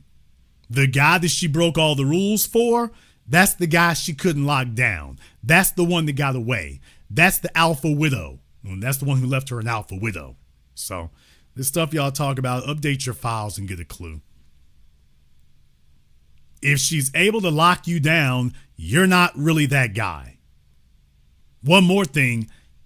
If a woman is able to lock you down, she immediately loses that desire for you. What? Damn! What? Damn! Stop deceiving yourselves. If the woman is able to lock you down, she stops having that desire for you. She wants the unobtainable. She wants the fellow who's a free spirit. She wants the guy who puts his freedom above her. She wants the man who has a life and a mission of his own that is bigger and greater than her. And as soon as you submit to her and what she wants and her program, is just like the chick who lets you sit up here and slut her out. It's like you immediately lose desire for her. You might still keep sleeping with her, but she's off the wife list. This is not about can you get sexual access. This is about whether or not she's a candidate for something serious, and you have to have the categories that she gets put in. It's like, okay, this is the lane that she goes in. This is where she belongs. This is what she qualifies for. You're not wife material. You're not girlfriend material. You're not top chick material. You might not be side chick material. Fellas have to be brutally honest with themselves about where the hell she ranks. And as far as pregnancy, fellas, marriage and pregnancy are supposed to be off the table in 2026. Damn! I said that. To fellas today, the problem is we got too many damn broke ass simps. And by broke, I mean broken emotionally. We got too many fellas out here who are broken emotionally. You want to know what would be the biggest wake up call is if men just got together as a group and just said, yeah, we're not marrying anybody. Marriage is the single biggest thing that lifts women into wealth. And it's one of the biggest factors that sends men into poverty. As men, pick up your toys and go home. It's like, okay, we deal with females, but marriage is off the table. Don't even talk about it. Don't even discuss it. We're not interested. And what will happen is the females will end up fighting for the bottom 50%. Okay, but the women don't want them because it saps their souls. They have no passion for it. So the real issue is as men, and by the way, my numbers went down when I said that, so you got to understand the fruit booty sissy 5 mama's boys swinging their booty meat. They don't like to hear this kind of thing because they're so desperate to get a female to quote unquote commit. See, here's the thing that sickens me most. The average male today, here's how females get over on them today, and it's really embarrassing that I have to say this. But the average female gets over on the average male today because, believe it or not, the average male is still stupid enough and idiotic enough that he defines marriage as unlimited obligatory sex. Nigga, what? No, I'm serious. The average male today thinks that the way to get unlimited sex is marriage. If I marry her, well, then I won't have to run these streets and I won't have to wonder where my next piece of rump gonna come from. If I can just get her to marry me, then I'm gonna know where my sex is coming from and it's gonna be unlimited and all I gotta do is cruise. Completely disregarding the 55% divorce rate. Completely disregarding all the experiences of the people around him. Fellas are out here looking for quick and dirty answers. And as a result, you're falling for it. And you know full damn well that's not true. So most males, they don't really want marriage. They want unlimited sexual access. And they think that, okay, well, if I'm marrying one of these chicks will get me that.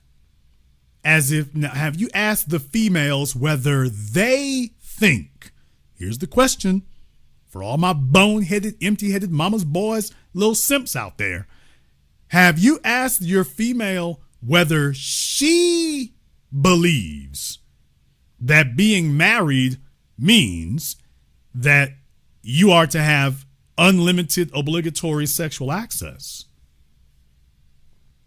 Not does she agree with it. Is that one of her core principles? That once she's married to you, you will never again have a sexual complaint of any shape, form, fashion, or manner. That she is now going to be your everything. And that you might have problems in this world, but that she is committed that from this day to the day she's dead, sex will never be a problem that you have. Have you asked her about that? To see if she agrees with that?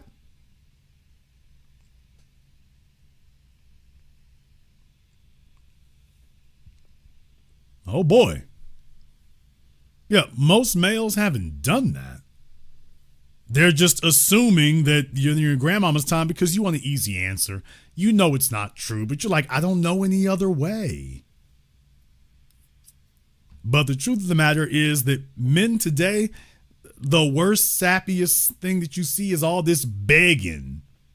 And the way that males today approach marriage is begging.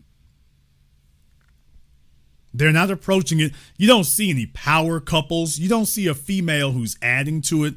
Let me just be clear. Ladies, there's not a single man in here who has seen a guy get married to a female in the last decade or two that we looked at and said, damn, I wish I was him. Damn, I missed out on that. Not a single one. Not even one. Take a look at your Facebook timeline, Twitter, Instagram. There's not a single one of these chicks that we look at and say, damn, she got married. Boy, I missed the boat on that one.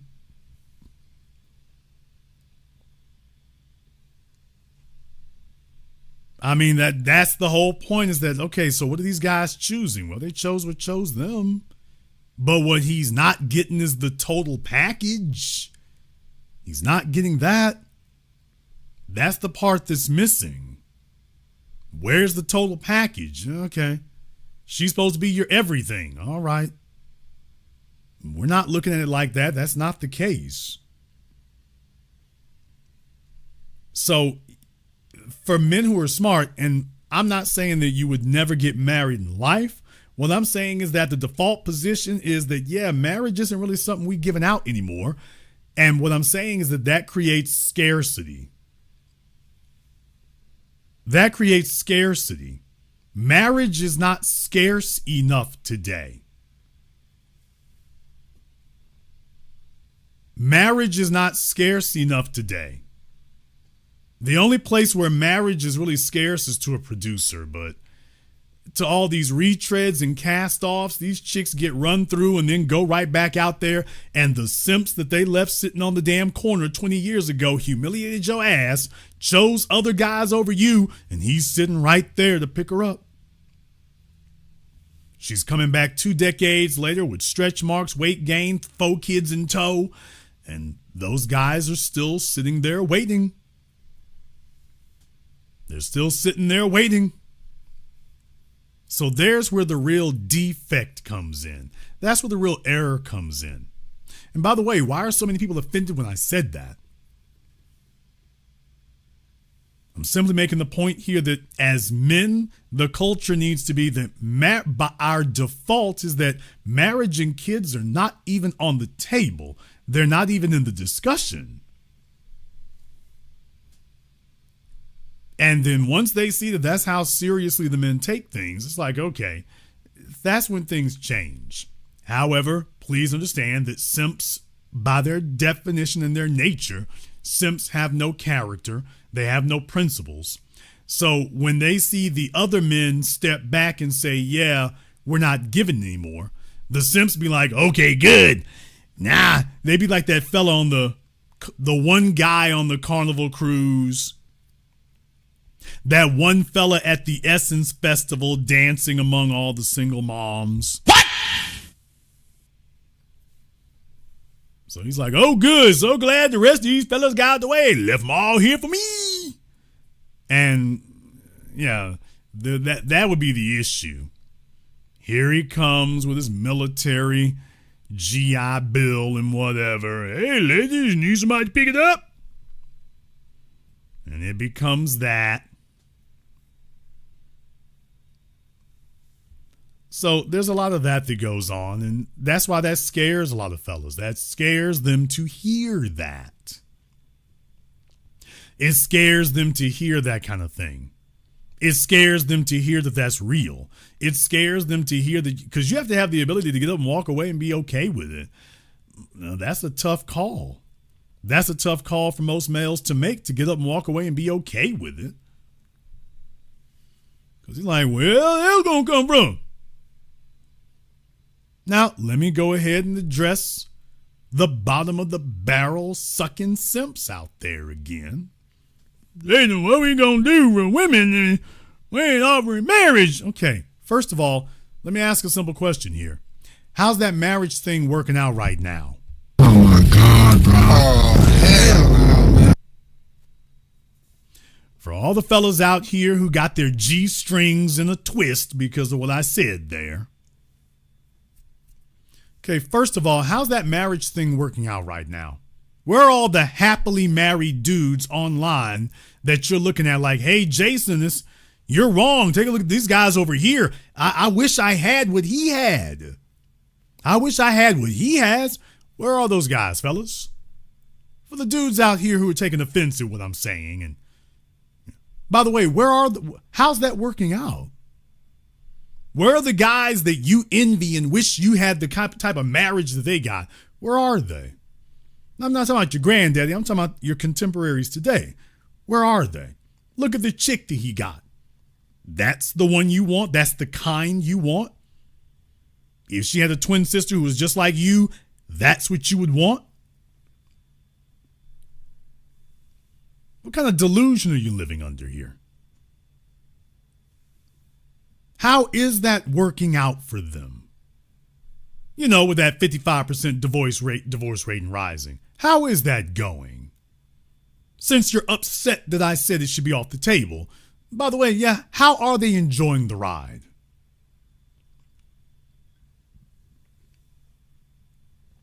After he married her, did the list of demands get shorter or did the list of demands get even longer? See, these are questions that you don't want to ask. Yeah, that would change things. Did the list of demands get shorter or did the list of demands get longer? Then you take a look at the guy and it's like, hey, do you want his life? Take a look at how he's living and what he's doing. You want his life? So if it wasn't so readily available, people have to start competing and doing a lot more.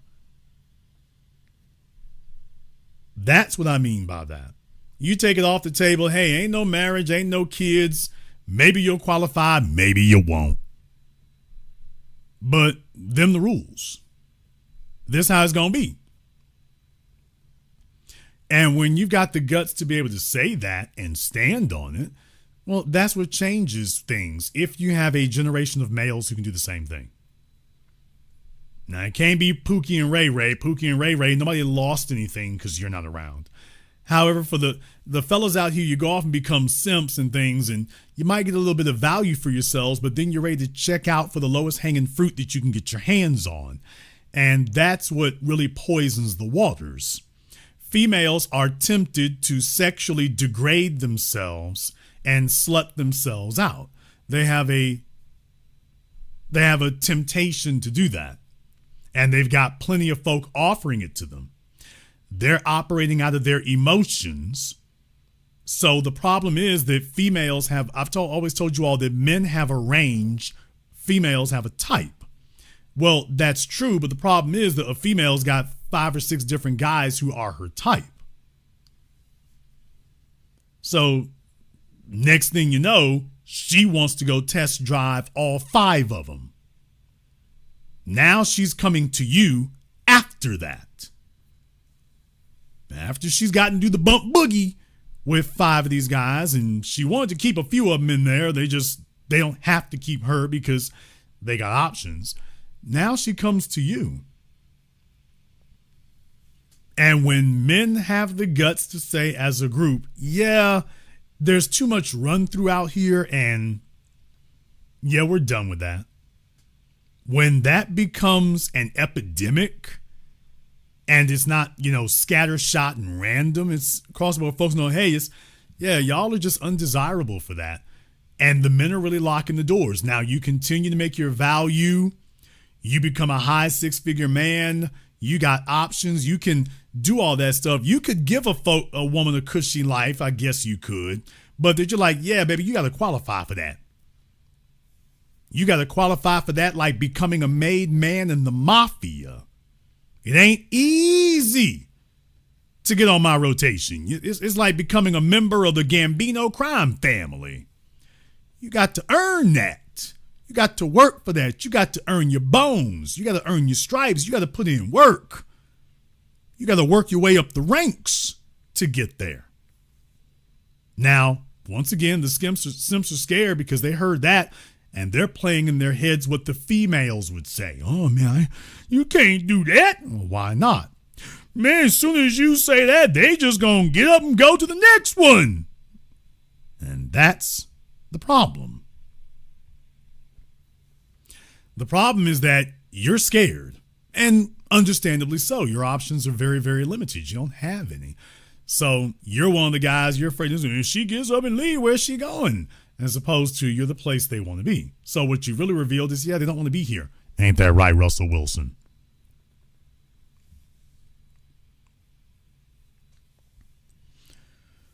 In the chat room, somebody said, Jason, could you clarify type and range? Let me see if I have something for that. There we go. All right, the graphic on your screen should explain it to you here. Even for those of you on your cell phones or whatever, the graphic on your screen here should explain it to you. This explains that men have a range, but women have a type. They do that.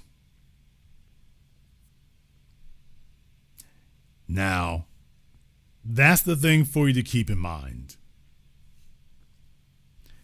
This graphic right here tells you everything because it shows you women have an ideal in their heads, Prince Charming. Prince Charming doesn't come in 5 different flavors. There's just one kind. However, for men, there's a range that we consider to be acceptable. Women don't have a range that's acceptable. That's why she wants to know, what do you do for a living? What do you make? What is your social status? How tall are you? You notice these are concrete things.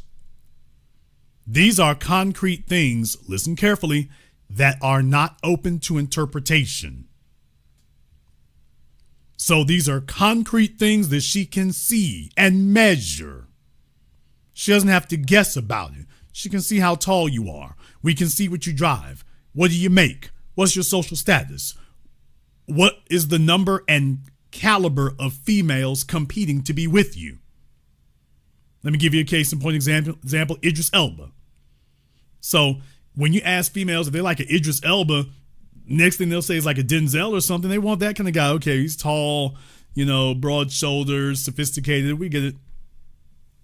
They have a type, but they don't have a range. See, you never heard a female who said, I like Idris Elba or Drewski. Oh, please. No disrespect to Drewski. No disrespect to Drewski. You might have a chick out there, she thinks Drake is cute. She thinks Chris Brown is cute. She doesn't say, I like Chris Brown. I like the way Chris Brown looks or Rod Wave. What? No disrespect to Rod Wave. Turks and Caicos is that song, but I'm just giving an example everybody can wrap their minds around. So you don't hear females say that. You've never heard those words, and you won't. So I want you to be aware of how that goes. I want you to be aware of how that goes. Women have a type, men have a range. That's why men use words like thick and females don't. We'll say slender, fit, thick. Women don't have terms like that for men. You either got it or you don't. You either qualify or you don't. So just the fact that men have several different things there, it's not men say, hey, if she ain't thick, I'm just totally uninterested. That doesn't happen. Females, however, if you don't have the money, the status, the look, she's completely uninterested. Well, baby, I make 90,000 with overtime. She's not trying to hear your qualifiers. So you want to know the difference between men and women? We have a range. Women have a type. Now, you would think that because of that would give men more options. You would think that. And in many ways, you are correct. It does. However, when males are desperate, the problem is you can't have desperation and scarcity, or at least not as the person demanding it. You can't have desperation and generosity, because when you're desperate, you can't afford to be selective. And there's where the problem comes in. So fellas that have a range, but then their range starts breaking off into the desperate. And all of a sudden, he starts losing standards. When your range is any chick come through the door or anybody who wants me, it becomes that. And also for things that you don't really desire, there's where the issue comes in. Women already know that if she's in bed with a guy that she doesn't really desire, something's already messed up. That's where taxing comes into play. She's like, okay, if I don't really desire you, then we're going to have to compensate for that. Women are not going to sit there with a guy they don't desire and just stay there. So the game that they play, ladies, I'm telling the truth. And deal with it, nigga. The game that women play is that if you're not really the guy she desires, she starts tacking on requirements. Then she tells you that that's what a, quote, real man would do. A real man would do this. Okay, but go check with the 3 or 4 guys that she really desires. She's got fellas, she didn't ask any of that of them. Didn't demand any of it. Weren't they real men enough? Okay, bro, she actually desired them. You're missing that. So the real thing is to get yourself into a position where you can start demanding what you actually desire, because without that, you lose all discipline. When you start losing all discipline, things get bad pretty quickly, is what happens. And the next thing you know, anything that slithers through the door is subject to get pregnant, because you're trying to handcuff her. The lowest form of life for a man is the simp who wants to handcuff somebody. That doesn't work for men. That works for women. That doesn't work for men. You see, when a man handcuffs a female, it actually is a drag on his resources. the woman gains more leverage. You don't gain more leverage with her. She gains more leverage with you. And remember, guys go off and get chicks pregnant. The only thing you're really doing is ensuring that the top 10% will work to avoid her. Okay, but the bottom 80%, they can afford to take that L. So you see, that doesn't really work because you're not really sequestering her and making her off limits. You're a loser, and the rest of the losers are willing to compromise to have their turn. You see, when you're a producer and a builder, you're not about having your turn. You are about having what's yours. But in the world of desperate simps, they don't have anything that's theirs because nothing really wants them. So everything is about having their turn. And then they start doing permanent commitment-based things. A baby is a commitment. A mortgage is a commitment. A marriage ring is a commitment. Those are things that once you walk into them, you can't just get up and walk out of it. You're on the hook. And that's why everybody tries to extract it from you. They try to extract those things because she's like, just in case he realizes his value, let me do something that he can't just get up and walk from. Now, please understand, when the female ready to go, she wants to just get up and walk. When a woman is ready to leave, she just wants to get up and walk. She's dropping you like dirty laundry. She's leaving you right where the hell she found you. So when she gets ready to leave, she wants to get up, walk out the door, not even lock you behind her, and drive off, and your ass is just stuck there. At 9:15 this morning, you had a woman. By 9:18, you're single and ain't got nothing. Now, females believe fiercely that that's the way that's supposed to be. That you only have a woman so long as she thinks that you're supposed to have one. And that when she's decided that you don't have a woman anymore, oh, you don't have anything. All right, but if you're a fellow who doesn't have to abide by that and you got better options and you have the ability to leverage options, well, now what? Now what? So this is why I taught you all about different things. Let me go ahead and go over this. For all my patrons, don't get scared. We're going to fire up the cauldron. We're not going to do too much. We're going to fire up the cauldron just a little bit tonight. It's been a minute since the cauldron got bubbling. It's been a minute since we whipped out our wizard's wand and took you to the dark arts of the game. But I need to have a reminder. And I know we're going into a holiday weekend. A lot of you might think that this is a shallow subject, but this is much deeper. This is about, do you as a man preserve your control and autonomy and authority over your own life? Or are you going to spend it in constant clashes and skirmishes and duels with a female or various females? That's the question that needs to be answered by every male in the sound of my voice and anybody outside of it. Are you going to truly have control of your life? Or are you going to spend your days having gunfights and duels with various females who are determined to put you under their thumb? And that if you start progressing, you've now given her the leverage to complicate matters or kick your legs out from under you.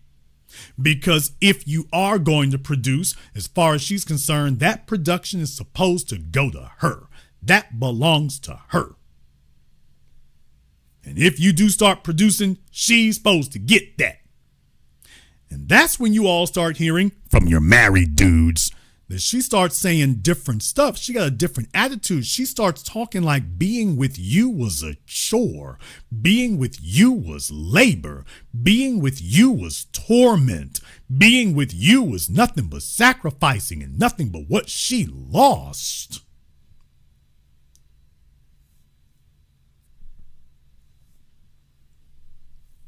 That's what she starts talking about later, that being with you was a complication and inconvenient and difficult and stressful. All of a sudden it becomes that. You're like, well, I'll be damned, she wasn't saying all that when I was there. Okay. Whether she really thinks that or not, she's got the heart to go after you. So are you doing what's necessary to make sure that doesn't occur? That's the first thing. Are you doing what's necessary to make sure that that does not occur? So let's go ahead and go over some things right quick now that we are in the dark arts of the game here. First of all, to the men here, you are to be, and all your red pill gurus, MGTOW, the rest of them, they're all going to be furiously taking notes right now. Many of them have already started repeating this. I've been saying this for going on over a decade now here on the business and been saying it for 2 decades elsewhere. I need to remind you fellas about this. And for those of you who are listening, and by the way, I'm kind of glad that the numbers are a little bit lower than usual tonight because I only want a core of people to hear this. Everybody doesn't appreciate this, and I don't like spreading it far and wide. So I'm actually glad to have a more restrictive audience. I want that. That way I can go off in areas that everybody else is going to hear. This is only for the chosen few. First of all, as a man, your purpose in life is the most important thing. For a woman, the most important decision she'll make is the quality of man she chooses. But for a man, the most important decision you'll ever make is your purpose. Your woman does not want to be the purpose of your life. Your woman is looking for a man who has found a grand galactic purpose, and she wants to be with that fella. She wants to be with him. That was what attracted her to you, was that you weren't like other men. They were mundane, they were normal, they were basic. You were extraordinary. What makes you extraordinary? Nigga, it's not because you like to watch football games. There is something that you're doing that is extraordinary, and she wants to be a piece of an extraordinary life. And she cannot do that on her own. That's impossible for her to do. She's looking for her Khal Drogo. She's looking for him. So your job is to be that. Not to go around trying to convince people you are. No, your job is to just be that. And then from there, you get all the rewards. So first and foremost, you have to be focused on your purpose. And your purpose cannot be a woman, nor can it be to get women. Let me be clear to the men right now about something. The greatest, biggest, most important things you ever did in your life had nothing to do with the woman. Damn!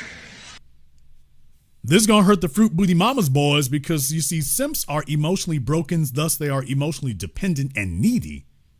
So everything is about finding a female, i.e. another mommy figure to lean on. But for the men in here, think about the most ambitious things you ever did, the greatest things you ever achieved in your adult life. If you think about them, they had nothing to do with a female. A female was not a part of it. She didn't start it. She didn't build it. She was not an essential ingredient in making it.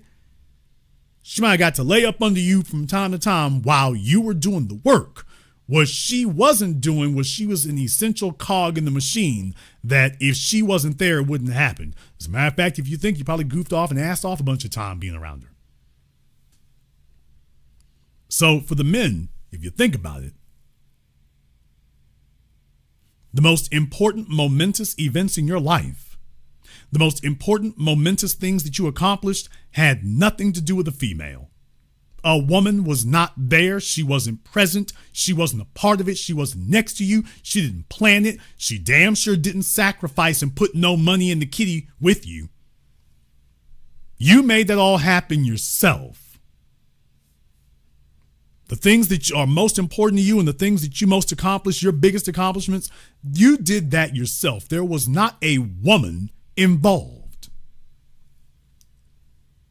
So your deficiency and inferiority complex will lead you looking to place a female there when in reality that wasn't an essential ingredient. But think back over your life, man. The biggest, most important things you did, a woman wasn't a part of it. So how is it all of a sudden now, you have to have a woman to be great?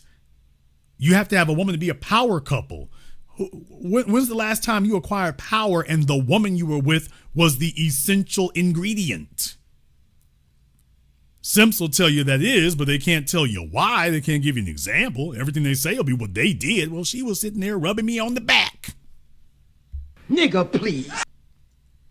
That's what the Simps will say. He did all the damn work, but she was there to comfort me and rub me on the back and tell me, you go, boy. Okay, that's a cheerleader. It's not a partner.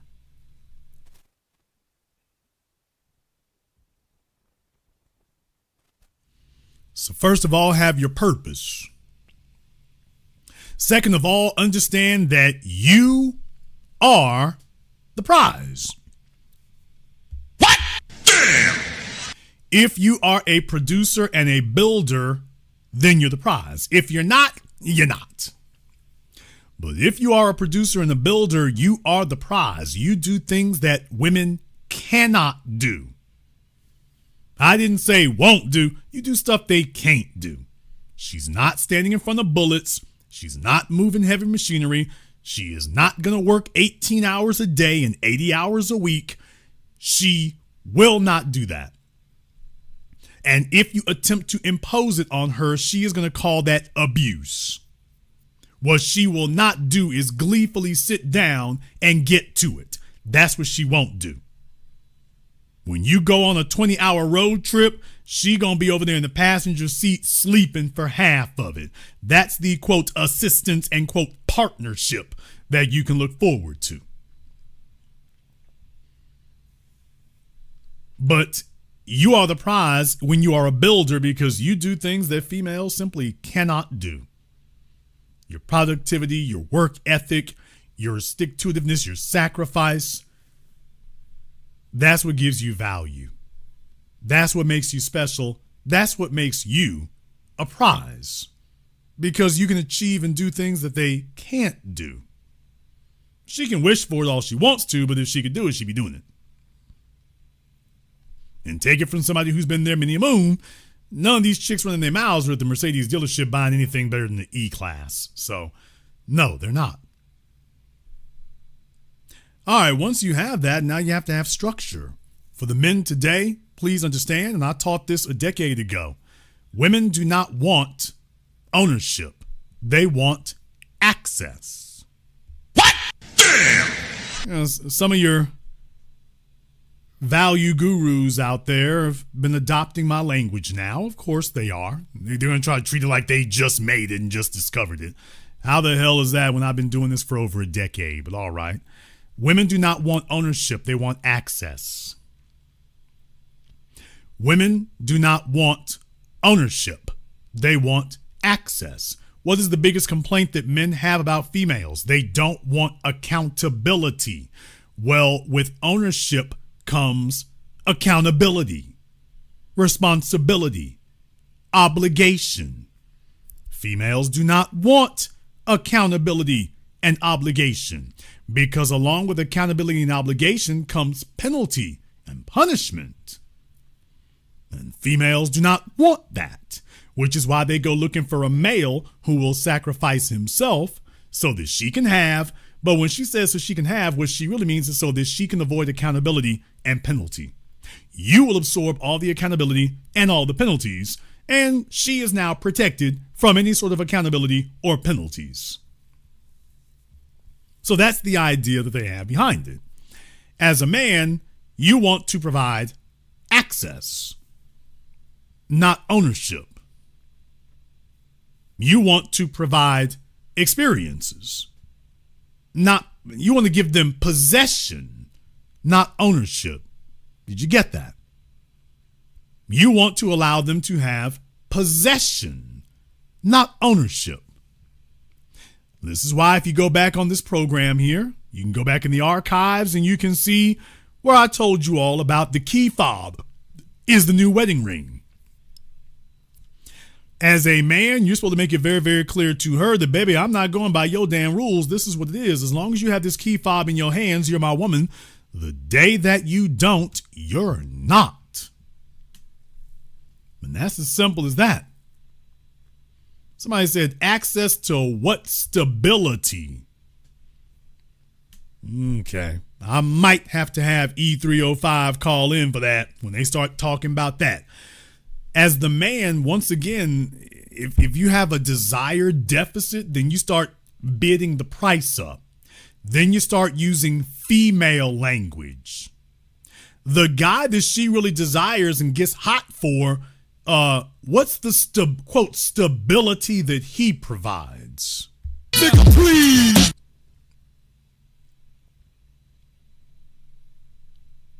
Yeah, these words don't come up until then. Stability, commitment, obligation. Those are not words that they use with the men that they desire. With the men they really desire, they don't talk like that. They want to know what they got to do to be with him.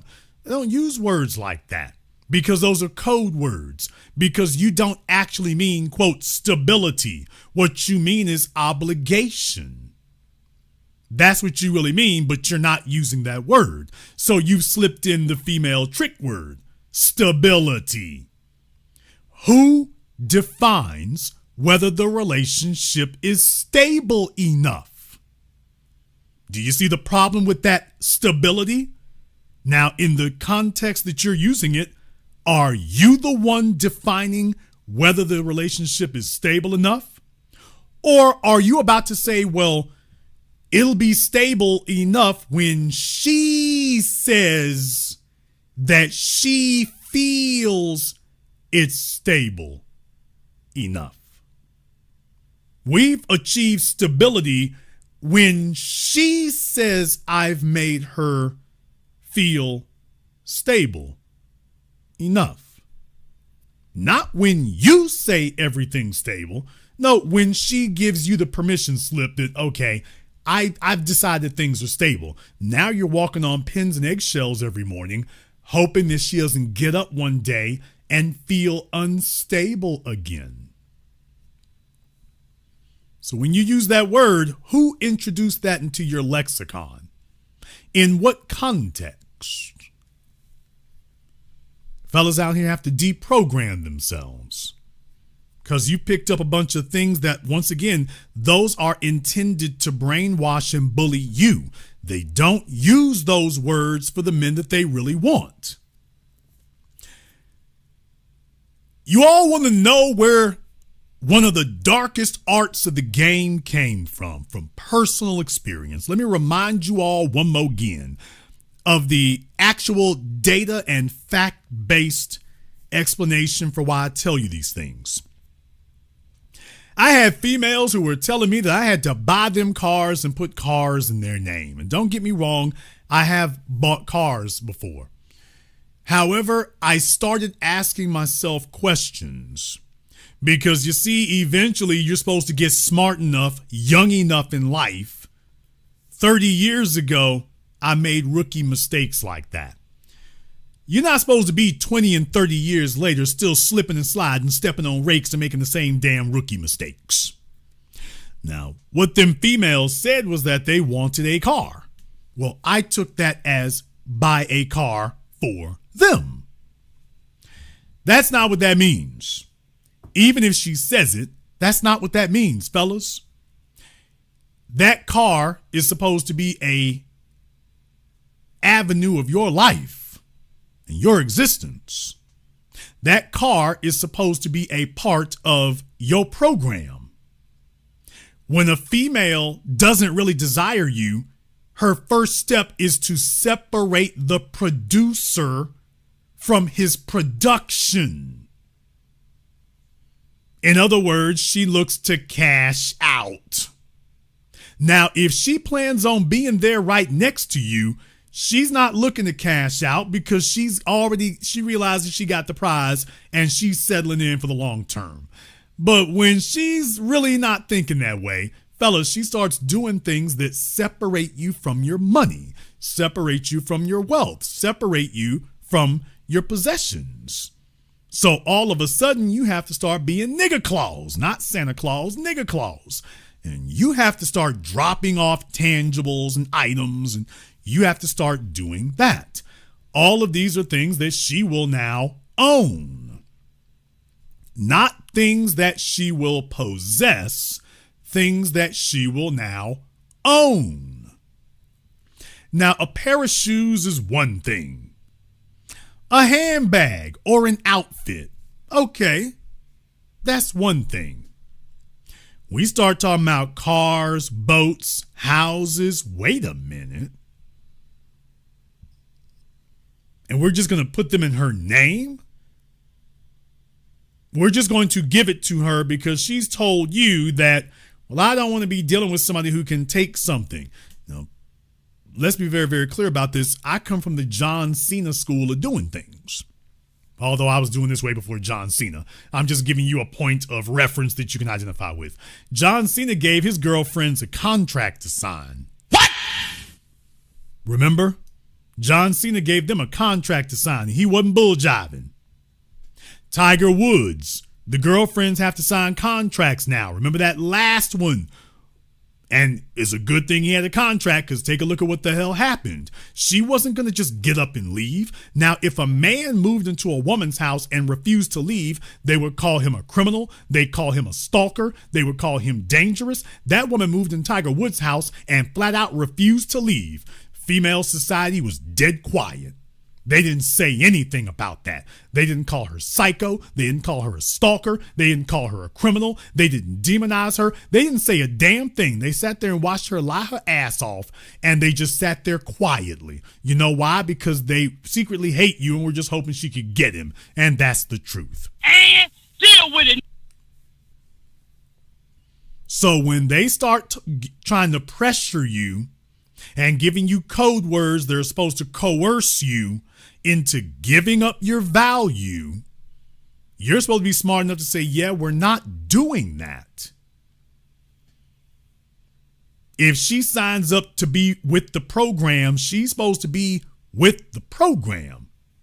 And you're so solid that there's nothing that you're saying that you will not put in writing. I ain't playing no games. Fellas, you should be able to put in writing that here you go, ma'am. Here's the key fob to the Aston Martin. And so long as you and I are a couple, this stays in your possession. Now, let me go ahead and break a psychological barrier that used to exist for me until I broke through it. I'm the only person who's ever explained this. And from time to time, I come back and remind you all. Now, one of the games that they'll try to play with you is that she's telling you that she wants it in her name because she doesn't want somebody taking it from her, this, that, and the other. Okay, well, Jason, how did you break that little con job?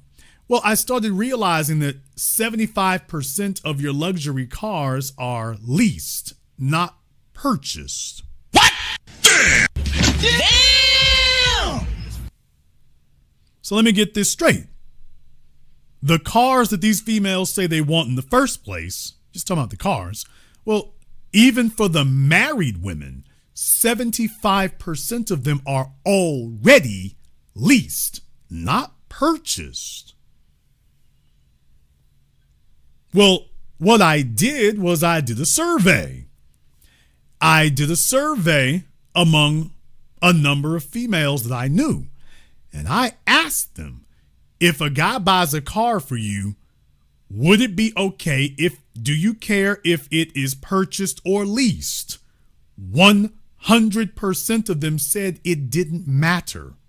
They were perfectly fine with a car that was leased. A bunch of these chicks y'all see on here right now have leased cars themselves. So females are very familiar with this. It's only you that they want to think that you've got to go buy these things and get pink slips and titles and then drop all of that in her lap. They just tell you that childhood abuse that they do to the simp males. I told you it continues unceasing. uninterrupted, continuously throughout your life. They're always seeing if they can punk you. And that's part of it. So women have no problem with you purchasing her dream car if it's leased. 75% of them are. Then why is it she was pressing you so heavy, talking about you have to buy this and drop a title in her hands? This is to see how far she can push you and how much she can extract. That's what it's about. That's what it's always been about. So you see, once I did my own survey and determined that, oh, wait a minute, this is where the price really is. I'm like, okay, welcome to the company car. In the chat room for dude, somebody tell the passport bro what the real is, as if women overseas are any different. So if occasionally some wayward soul comes in saying that tired debunked slogan, they arresting you niggas in countries now. Intervention! They're out there arresting you niggas now. Y'all are going places and they're slapping cuffs on you with all your sex tourism. You all ain't getting nothing worth having. If you were, fellas would already be over there talking about how great it is. Females around the world are the same. You just think you're impressing us. I got a passport, nigga. We all got passports. That's why we know it ain't nothing special. You haven't found some nirvana. These passport niggas talk as if they're the only ones with a passport. Nigga, please. Somebody needs to wake their clown asses up. Like, you're the only one with a passport, and like all the rest of us don't have passports, and we haven't seen the same damn thing. They think they're the only ones on earth with a passport. No, you're the only one from your housing project with a passport. There's a bunch of us who got passports. Look, I'll impress you. I have something super secret. What is that? It's called a passport. You wish you had one. Everybody in here just flips theirs out like you're at the FBI convention showing your badges. They really do think they're the only ones with a passport. And then they think they're the only ones who travel to Southern Asia or South America. You all don't know what it is. Okay. Yeah. In any case, y'all can educate the passport bro. He thinks he's impressing us. You all don't know what passports can do. It's a new thing. Passports are the new thing. You all didn't know about that. So in any case, fellas, once the females conceded about the lease, introducing the company car. So what she has expressed to you is that she wants possession. That ownership thing was a game she was running on you. In reality, she wants possession. All right, then provide her with possession. She can have access. Welcome to the company car. No, ma'am, here's the key fob. You can drive it as much as you want. If the dashboard tells you it's time for maintenance, you are to stop where you are because that constitutes a violation that will get your privileges revoked. If you wish to have this, you must take care of it. So long as you take care of it, it remains in your possession. Drive it as much as you want to. Pick up your gal pals and stunt. See, fellas, I'm under no illusions. She's going to go pick up the gals and feet and legs hanging out the damn car and whatnot. And all this old silly stuff till they can get out their systems. Okay. Now, if there are other dudes in the picture, oh, hell no. So, just understand, you can try violation if you want to. But easy come, easy go. So, welcome to the company car. It's a write-off. What are you talking about? That doesn't hurt anything. What it does is establish your value as the benefits package. However, once again, fellas, you can't think like a trick. I'm doing the whole damn rundown tonight. Fellas, you can't think like a trick. What makes you a trick is doing these things for a female who has not already demonstrated the value. Let me remind you again for the passport bros and the other folk out there who don't get it. You don't buy a pair of shoes for a female who has not already earned it. You take her shopping for what she has already done. You don't take her shopping as a contingency for what you hope she'll do in the future. You take her shopping as a reward for what she's already done. You are the prize, she gets rewards. She gets rewarded for what she's already done. If she's giving you $500 of value, you can go buy a $200 pair of shoes. If she's giving you $10,000 in value, you can buy a $4,000 handbag. She's giving you the value. If you have already confirmed she's gotten the value, okay, you owe her that. If she has demonstrated the value, like, baby, she's already gotten that. So you see, if you break up with her tomorrow, you cool with it. You know why? Because you didn't buy that for, damn, I was hoping that she would be worth that Gucci bag. She's already earned it. So you don't go doing that until she's already earned it. Once she's earned it, it's like, hey, this is for services rendered and time served. She's already put in her time. She's served her value. All right, let's go ahead and we're going to feed the troops. If she has demonstrated her value to you, then you got to feed the troops. So it's time to show them why folks love to be in your army, because we eat good over here. And if she's demonstrated her value and she hasn't been a disciplinary problem and all that, it's time to feed the troops. And your job is to show them that your troops eat well. The rest of them folk out there got y'all eating MREs. We eat well over here. And that's what you want to be doing. So you don't go to car shopping or whatever until after they've demonstrated that level of value. She's giving you $10,000 of value and you looking for a $100,000 car? What the hell? So keep it in its proper order. You have to have standards so that you know when she has actually demonstrated that level of value. After that, forget about it. So there's where guys get messed up, is they start throwing rewards and hoping that that's a down payment on future satisfaction. No, you reward her for how satisfied you already are. It's a fool's errand to try to compensate her in advance.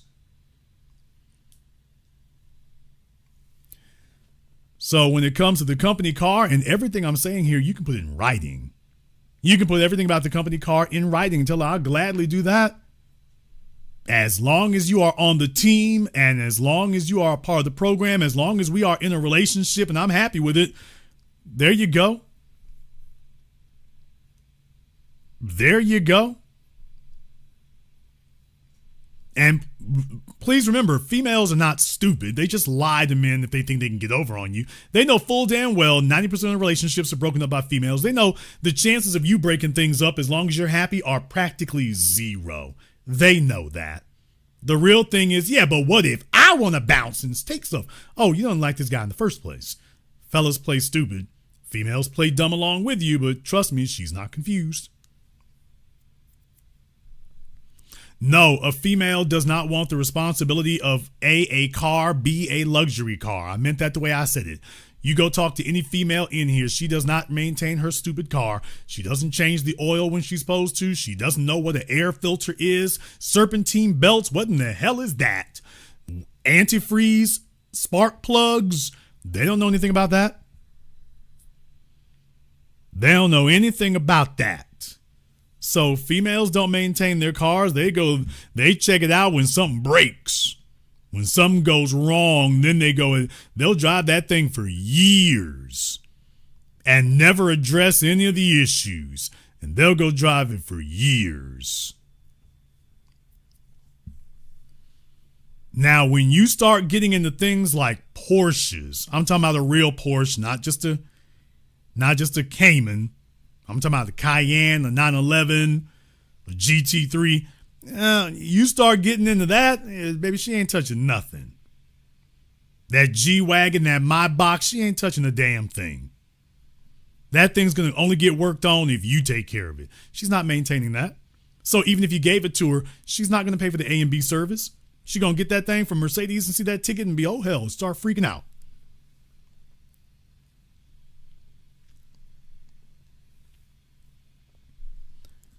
So I want you to be clear about what the value is that you're propositioning. That's it. And you can put everything I'm saying in writing. That's how solid it is. So if she wants stability, sir, you can actually put in writing how stable it is. You can also let her know, by the way, ma'am, if you don't want the Escalade, if you don't want the Aston Martin, if you don't want the G-Wagon, that's fine. I assure you somebody else does. And deal with it, nigga. And that's real talk, y'all. So she's not doing you a favor by racking up miles and wearing down the treads. What the hell is the favor she's doing you? Depreciating the car. So, ma'am, this is what it is. If you take it, great. If you don't, there are other candidates. There's other candidates who will bust you in the back of the head with a cinder block. You need to move.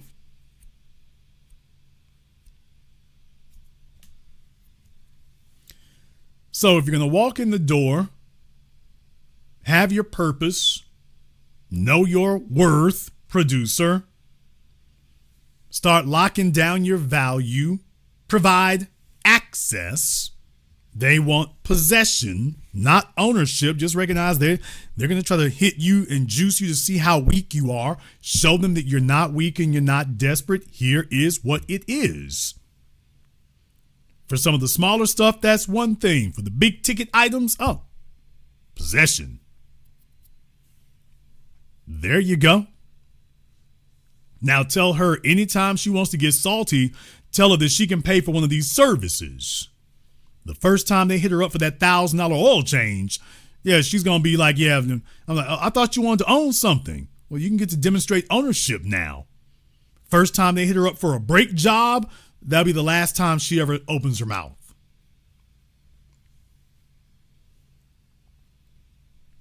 The next thing up is the benefits package. And once again, for the fellas here, the benefits package, this is assuming that everything is in place and you are happy with it. That's when you start talking about experiences. Now, this is where things get really special. Experiences have to be good. Experiences have to be great. You have to be next level with that, so you want to be creative. And it's not always about spending the most. That's not what it's always about. Your job is to catalog and see everywhere she's been so that now you know all the places she hasn't been, everything she hasn't done, and then you start plugging into that. That's the way that guarantees that you are doing things that were never done before and providing experiences that have never been done before. And also you put a little something special on that. So personalization helps. That's all great. That's wonderful. But you're supposed to be making sure you make things unique. That's not usually what happens with people. There's usually nothing unique. They just grab what's there and then they go. Jason, like what? All right, let me go back to the handbags here one more time. One more again. We're not ready for this. Case in point here. When females got their handbags, fellas, I need to remind you to make sure you monogram them. Damn! Hey, to the fellas in here, you remember about those handbags I just told you about? Some of you thought there were holes in the game. No, sir, the holes are in your game. When you go buy those handbags, make sure you get them monogrammed.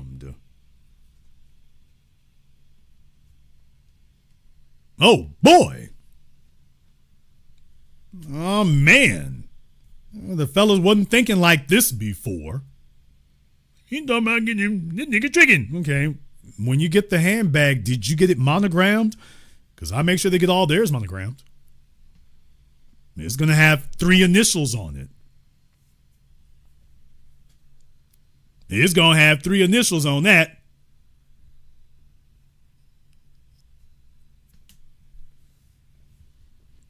Okay, so anywhere and everywhere, if anybody else, she can keep them. At that point, it's like, okay, now that it's monogram, damn, putting a tattoo on her. Let me put this tattoo right here on this bag. Okay, somebody, all right. Let me go ahead and put this tattoo right here on this bag. Now, if she want to bounce, she can do that. You can sit right there in front of the new nigga with my initials. And deal with it, nigga.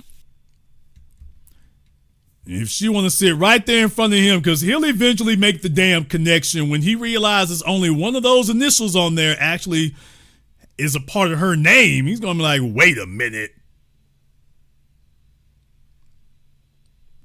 When he starts going over those initials on there, wait a minute. You know, should I go a little bit deeper? Maybe I should go. They don't. Y'all don't pay me. YouTube don't deserve this. YouTube does not deserve this. Hey, fellas.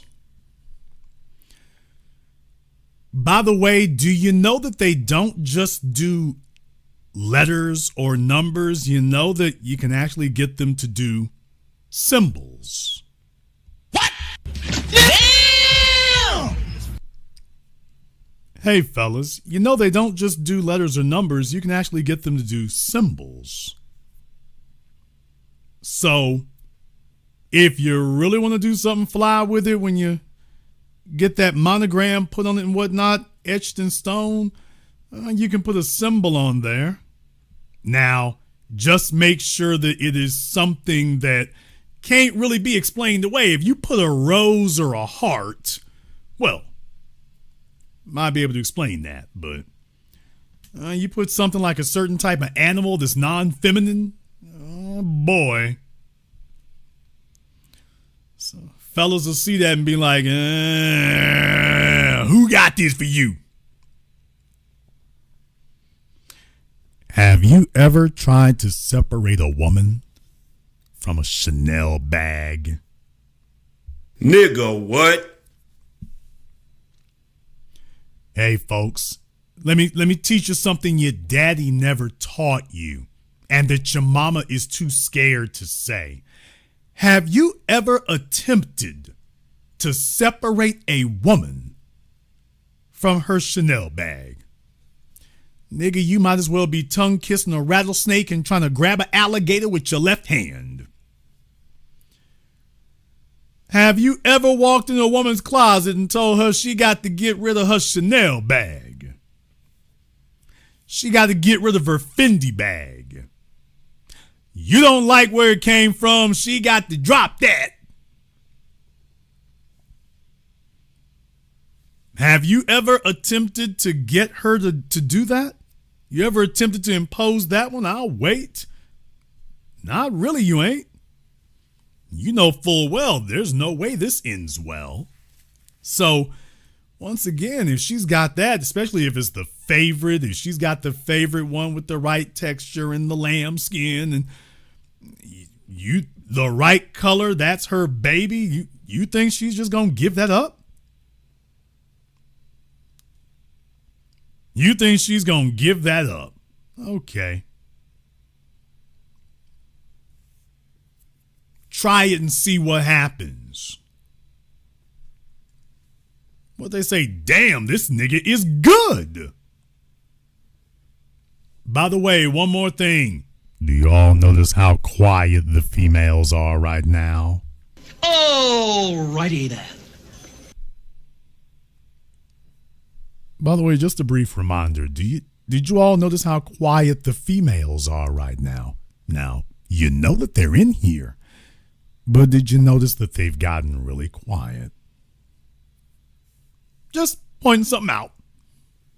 Just pointing out that, by the way, the females done got real quiet all of a sudden.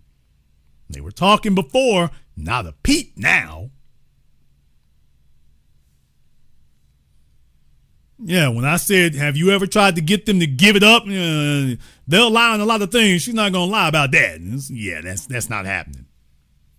That one ain't happening. And you wouldn't believe them if they did tell that lie. If they told that lie, you wouldn't believe them. So, fellas, when you do things, just recognize what you're doing and how you do it. That's where you want to be with it. So when it's time to feed the troops, they've earned their pay. It's time to feed the troops. Okay, this is how we're going to do it. And that everything has your stamp on it and that everything has the mark on it. And that's where it comes from. It's okay, fine. She can have all that just so long as it's very clear that it's connected to you.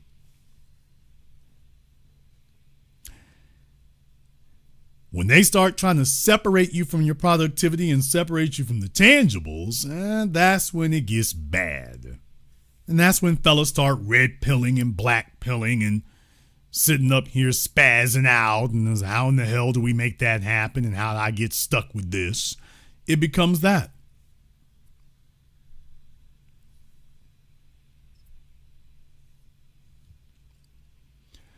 Yeah, like I said, just... they'll start sitting up here signifying. It's just, don't worry about it, fellas. Don't believe none of that. Don't believe any of it. Do not believe any of it. There's a bunch of you fellas here right now. There's women. Let me give you an example. Women don't throw away diamond earrings. What? Damn! Unless they were really cheap. Women don't throw away diamond earrings. Women don't throw away jewelry. If she's got a $5,000 ring, she's not going to give that up. If she got one and she knows what it is, if you got a ring that's thousands of dollars, she's not giving that up. So let them sit up here and bump their damn gums, but she'll get a new man. She's not giving that up. She's not giving up a Chanel trendy. She's not giving up a multi-$1,000 ring. She's not doing that. Except under one circumstance. Now, let me give that caveat.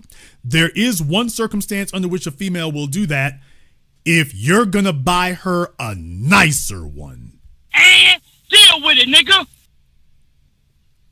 Now, a female will give it up, but only if you're going. Now she got leverage. You want me to give up the Chanel bag that I have. Okay, are you going to replace it with a better one? In which case, fine, we can throw this away if you're going to. Otherwise, you're just going to leave me with nothing. There goes the stability argument. Well, now I'm unstable. I'm not with him anymore. That doesn't matter to me. I don't care about that. Well, I got this handbag for me. She went from having a Chanel, now you're going to tell her she's going to have nothing, and you think she's going to be proud to sit there and tell her girlfriends, well, I had a Chanel bag, but he told me to get rid of it. And I do what he says, so I got rid of it, and now I don't have one. But if that's what it takes to keep my man happy, okay. You think she's not resentful and seething?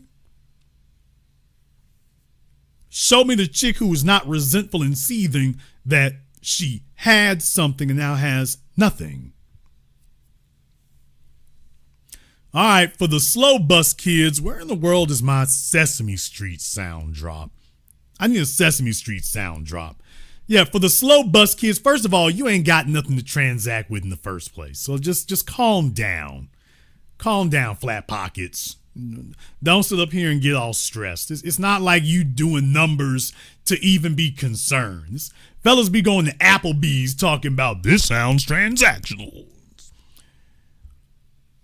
Wait a minute now. Get the number 5 at Wendy's. Welcome to Good Burger, home of the Good Burger. Can I take your order? This heifer wants nuggets with that Baconator. Ain't gonna be juicing me. All relationships are transactional to all of my passport geniuses out there. To all the short bus flat pocket geniuses, all relationships are transactional. Now, all relationships do not have to be commercial, but all relationships are transactional in case no one ever explained that to you. So if for those of you who adulthood is new to you, and you think you're going to talk your way or shame your way out of adulthood, all relationships are transactional. In case nobody ever told you this, since nobody ever told you, all relationships are transactional. Now, that does not mean that you have to walk into a mercenarial transaction or a commercial transaction, but all relationships are transactional. No one enters a relationship expecting to get nothing. If they want nothing, they can sit by themselves. They don't have to be next to you to get the nothing that they were already getting.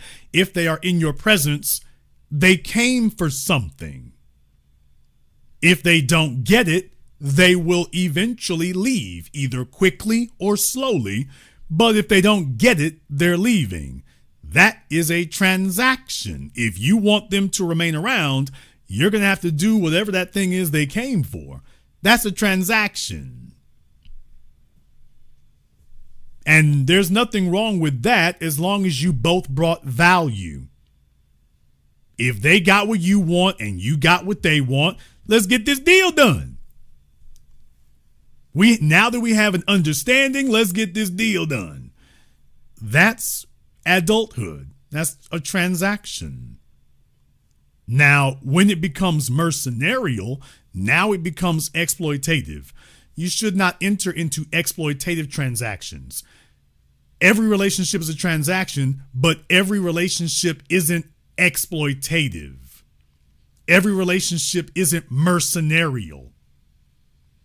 So your job as a functioning, thinking adult is to avoid mercenarial, exploitative transactions. But don't trust anybody who tells you they didn't come to make a transaction, because if they didn't come to make a transaction, they came to waste your damn time, which is the other side of that coin.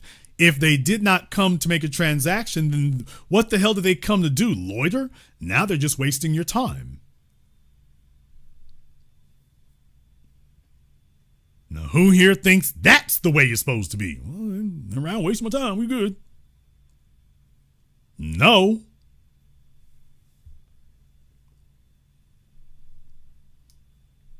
So when you talk about experiences and things, those things are supposed to be special. Those things are supposed to be unique. You're supposed to have your signature on these things. That's what's supposed to give it value. Not that you bought a car, but that there's something that signifies that this car is special. You want to talk about thought and detail? Fellas, if you're going to go get the handbag, once again, it is very important that the handbag be the right color, the right material, the right texture. It needs to be everything she was looking for. That's how she gains an attachment to it. If you just bring any old thing, I don't know if she's going to gain an attachment to that. When it is exactly what she's been looking for and exactly what she's been thinking about, now she's gained an attachment. And that attachment is connected and associated directly with you. Because you knew what she wanted without her having to badger or beg for you to explain it. It's like you can read minds. And you're not a guy who makes promises. You're a guy who fulfills things. And you're not going to leave her dreaming and wishing for the rest of her life. See, that's the value right there. That's the value right there. So when you do those things, then you get to this other part here about sexual interaction. First of all, she's calling you. First of all, she's contacting you. She wants to know when you coming over. Anything else is a downgrade. She wants to know when she gets to hang out with you. She wants to know when she gets to be with you. If she's not doing that, wake up, dummy. She's telling you what she thinks about you. Wake up.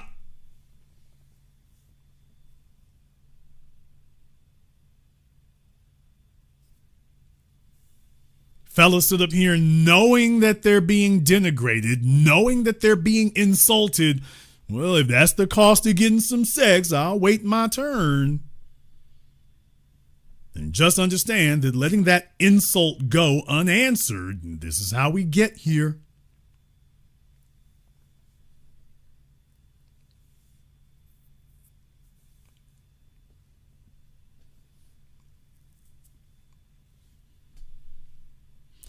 Next thing about that is we don't let the prices get raised on you. When she starts raising the price, just understand, oh, it's a caper. It's a caper. She's checking to see if you're desperate. You're never supposed to be desperate. And please understand that things in time can change. Okay, this is where a man needs to be ready to cut somebody from the team. If a player stops producing, they get cut from the team. Yeah. Michael Jordan, we loved you. Thanks for the memories. Y'all take a look at what they just did in LA with LeBron James. Arguably the best basketball player ever. If he's not number one, he's number two. If LeBron James ain't number one, he's number two. He got the stats to back it up. And look what LA just did. Look what they just did after, what is it, 8 years? Yeah, you've been here 8 years. We got championships. We got trophies. That's great. That's wonderful. We gotta let you go. But I can still play. You sure can. You just can't still play for us.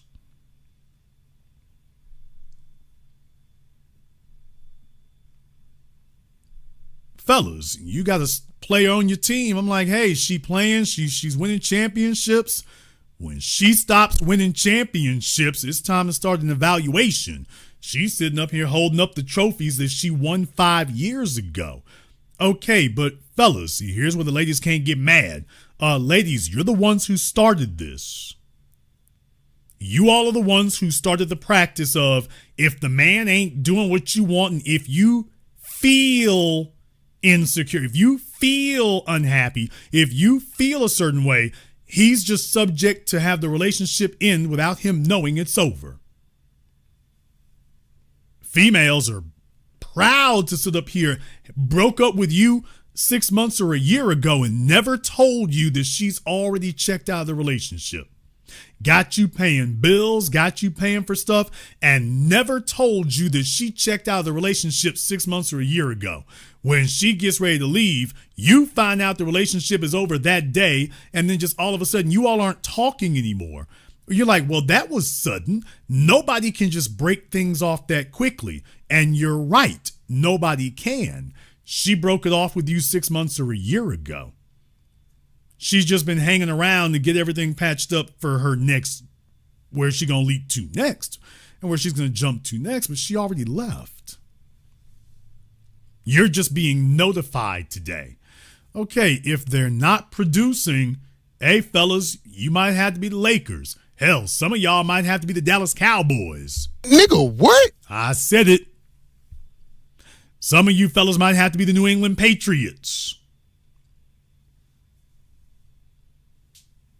If she's producing, feed the troops. Pay your star players. If she decides she's done producing, cut from the team. It's time to start looking for a replacement. Cut from the team. Now I'm going to say something else. This is going to break the simp souls. What I'm about to say next is going to break the simp souls because they can't wrap their heads around this one.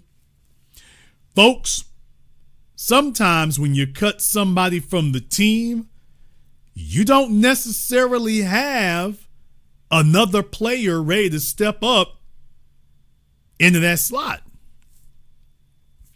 You have someone who is underperforming or non-performing, but you might not necessarily have somebody who's ready to go, ready to get plugged in.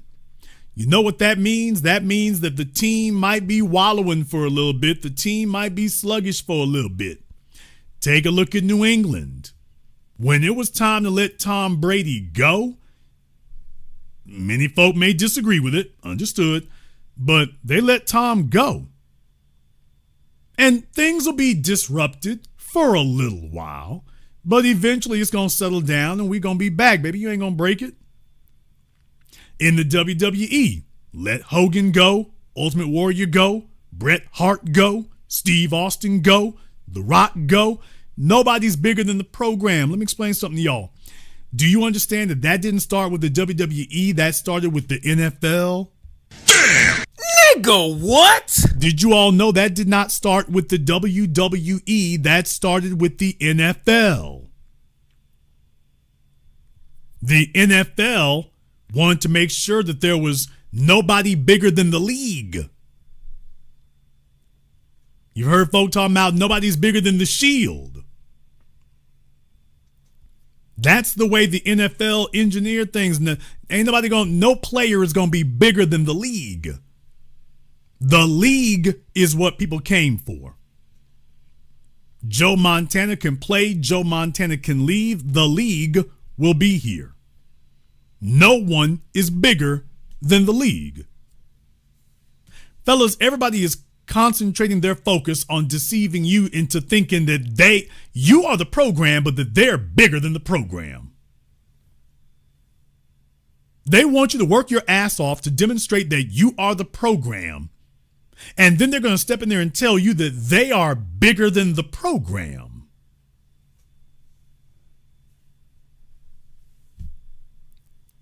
So just understand the mind game that they'll play on you. They know you're the program. They know you're the league. But then here they come through the damn door trying to convince you that they're bigger than the league. So as a man, you need to be prepared to cut folk from the team if it comes down to it. You can't be willy-nilly, but you have to be ready to cut them from the team. And that also means that you have to be ready to go through the growing pains that are required in order to build another championship team. I didn't say it won't be uncomfortable. I didn't say you're not going to have some lean years. But what I'm saying is that what it says about you is that you're not going to settle for less. So as a producer, you might have to be like the Denver Broncos. Peyton Manning was gone. They ain't had nobody till they got, what's his name, Bo Nix. So how long has that been, y'all? A decade? Sean Payton won a championship with the New Orleans Saints. Now he's 20 years later, he's with the Denver Broncos. Okay. I think you all correct me if I'm wrong. I don't keep with this stuff. Who was the last quarterback in Denver who won a champion? When's the last time Denver won a championship? I want to say it was Peyton Manning. Don't etch my name, don't etch that in stone. I don't know. But my point is, they brought in Russell Wilson. That didn't work. Out you go. Okay. Dallas Cowboys. I know they frustrate the hell out of y'all. Okay. The New England Patriots. Okay, there's going to be life after Tom Brady. The Green Bay Packers. The San Francisco 49ers. Okay, Manning was the last one. And how many years ago was that? A decade. Okay, so do you understand what that means? John Elway, and we all know he loves to win and he loves quarterbacks. Folks, John Elway was willing to go a decade without being in championship contention. That's commitment. Not to a woman. That's commitment to their purpose. So Denver is willing to go a decade without a championship. They knew that. They knew it. And they did it anyway. Seattle, what's it been, a decade and a half since they got their Super Bowl? Okay, Russell Wilson thought there wasn't going to be life after him. There's been life at every team after him. Every team he's gone to has done better after they got rid of him. What? Oh, well, you can go cry in your beer over that.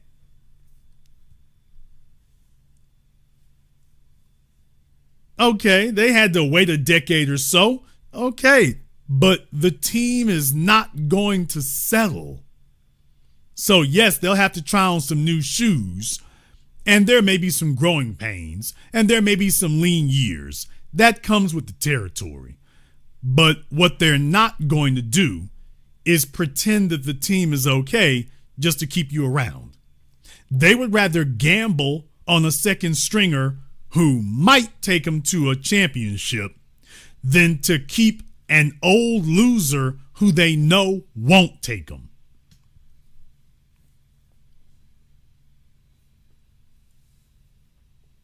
Do you have that kind of commitment that if somebody got to get cut from the team, that you're ready to have some rebuilding seasons.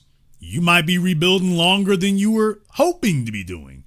Are you ready to do that? That works for men. That doesn't really work for women the same way. But as a man, are you willing to have some dry seasons where there ain't a whole lot going on, but we got to get the, otherwise the alternative is plugging the wrong person into the program. Guys get desperate. They get tired of sleeping alone, and then they just grab any old alley cat, and next thing you know, she's all in the program.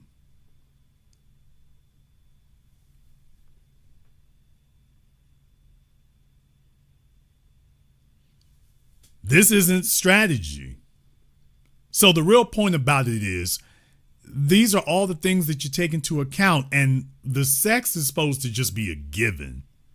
The sex is just supposed to be a part of it. That's not supposed to be something that you're struggling over or haggling over. That's supposed to be a part of it. And one last thing here, they're supposed to put in the time. I mentioned that before, but let me reiterate that again. You sitting up here getting chicks pregnant in 3 damn months, bro, that's desperation.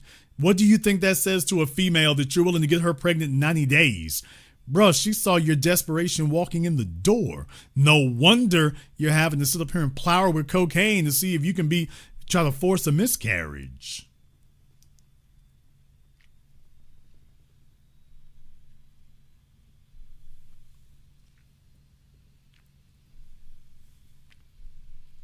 The nightmare scenario here is not so much, is definitely that she's dead, but the beginning of the nightmare scenario was that he didn't have the value to just tell her, hey, I just want to lay up with you. He didn't have the value to say that.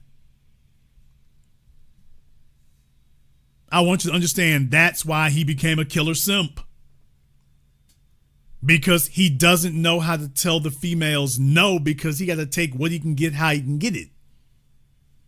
He's never actually achieved a point where he doesn't have to do that. So when she was obviously problematic to the program, he wasn't able to say no because he don't know where the next one gonna come from because he got the other ones pregnant, and very clearly he's not getting along with them properly. Think about that for a few moments. He was willing to go to prison to prevent her from delivering. Do you get that? He was willing to go to prison in order to try to prevent her from getting pregnant. That's just how dire the situation got. He's willing to risk that. It's like, okay, dude, if this doesn't forget, here's the crazy thing about it. It wouldn't matter. Well, it certainly makes a difference to her family if she dies, but as far as his criminal liability, bruh, even if she doesn't die, you've committed a crime. You've still committed a crime. You think she's going to let you just wipe out the baby and that's it? This works out in between your ears. This doesn't work in the real world. Okay, but she ain't cooperating. She's not going ahead and dumping the kid. Now I'm going to be on the hook for number 4. These hoes got me, man. They got me. And now he's just been desperately flailing for a solution. And fellas, the solution is have the game plan up front, not later. The solution is have the discipline up front, not later. Have the purpose up front, not later. Fellas, the solution is not to be the killer damn simp. What do I have to do to get males today to be satisfied with just have sex with them and send them home? Just have sex with them and send them home. And this brings us to the last thing. If you're going to have chicks around you, and you will, fellas, make sure they cannot get pregnant before you engage with them. That doesn't mean you put all your chips on a condom. Condoms are great. Condoms are nice. Condoms are cute. You make sure that the both of you are doing something. And something needs to be something that she can't change her mind about or go yank out of her because she's decided she's going to pull a fast one. She can't do that with a Norplant. She can't do that with a depot shot. If she goes for those, you just got to stick with it. If she decides to take one of those, you just got to be there with it. And then from there, now you're covered on both ends. For men today, you need to be having these conversations. It's awkward. No, you know what's awkward? What's awkward is sitting up here fighting with some heifer over her being pregnant. That's awkward and stupid. What's awkward is talking about trying to get her to go get a plan B and hoping she actually does it. You can walk her in the store, nigga. You can't force her to take it. That's awkward. Males today talking about prenups. Okay, so you stomped down by the prenup. How about we talk to her about, by the way, there's not going to be no babies around here. There's not going to be any of that. I don't want any children, and there will not be any babies. If she doesn't immediately and enthusiastically be like, oh, I don't want any kids either. Okay, she starts with the, well, I want to have kids at some point. Okay. Problem. In a situation like that, it's like, okay, yeah, you're going to have to take something. A depot shot will make sure that you don't decide to get up one morning and change your mind. Well, I can take oral contraception. Yeah, I don't trust those. Do not take anything that is on the honor system and you have to just rely on her to do it. Fellas so eager and so anxious to get into bed and not making sure that you're safe. No, just make sure that it's something that she can't sit up here and decide later, I don't want to do that. If she tells you that she's allergic to it, you tell her, and I'm allergic to scandalous ass hoes. And deal with it, nigga. I'm allergic to scandalous hoes who might be lying. So no, there's not 3 dozen forms of contraception and she's allergic to all of them. No, she's not. She's letting you know, hey, nigga, I'm trying to come up. Your job is to just make it clear you cannot be around me unless you get with the program. The program is we're not having any kids. She starts fighting with the program. Hey, ain't nobody bigger than the league, baby. Nobody is bigger than the league. So you can't be here because you, on account that you made it clear, you think you bigger than the league. These are the rules. You can either comply or dismissed. Can you say that? In 2026, there should not be a single fella getting anybody pregnant by accident. Take them off, get them something that they can implant, and it's going to stay put, and it's not on the honor system. And now you don't have to trust her. You can just lead her. Your job does not trust you. That's why your job has cameras all over the place. They employ you, but they don't trust you. They may authorize you to do some things, but they don't trust you. This chick here is like, okay, yeah, baby, I don't trust you. I might lay up with you, but I don't trust you. I lead you. So this is what it's got to be.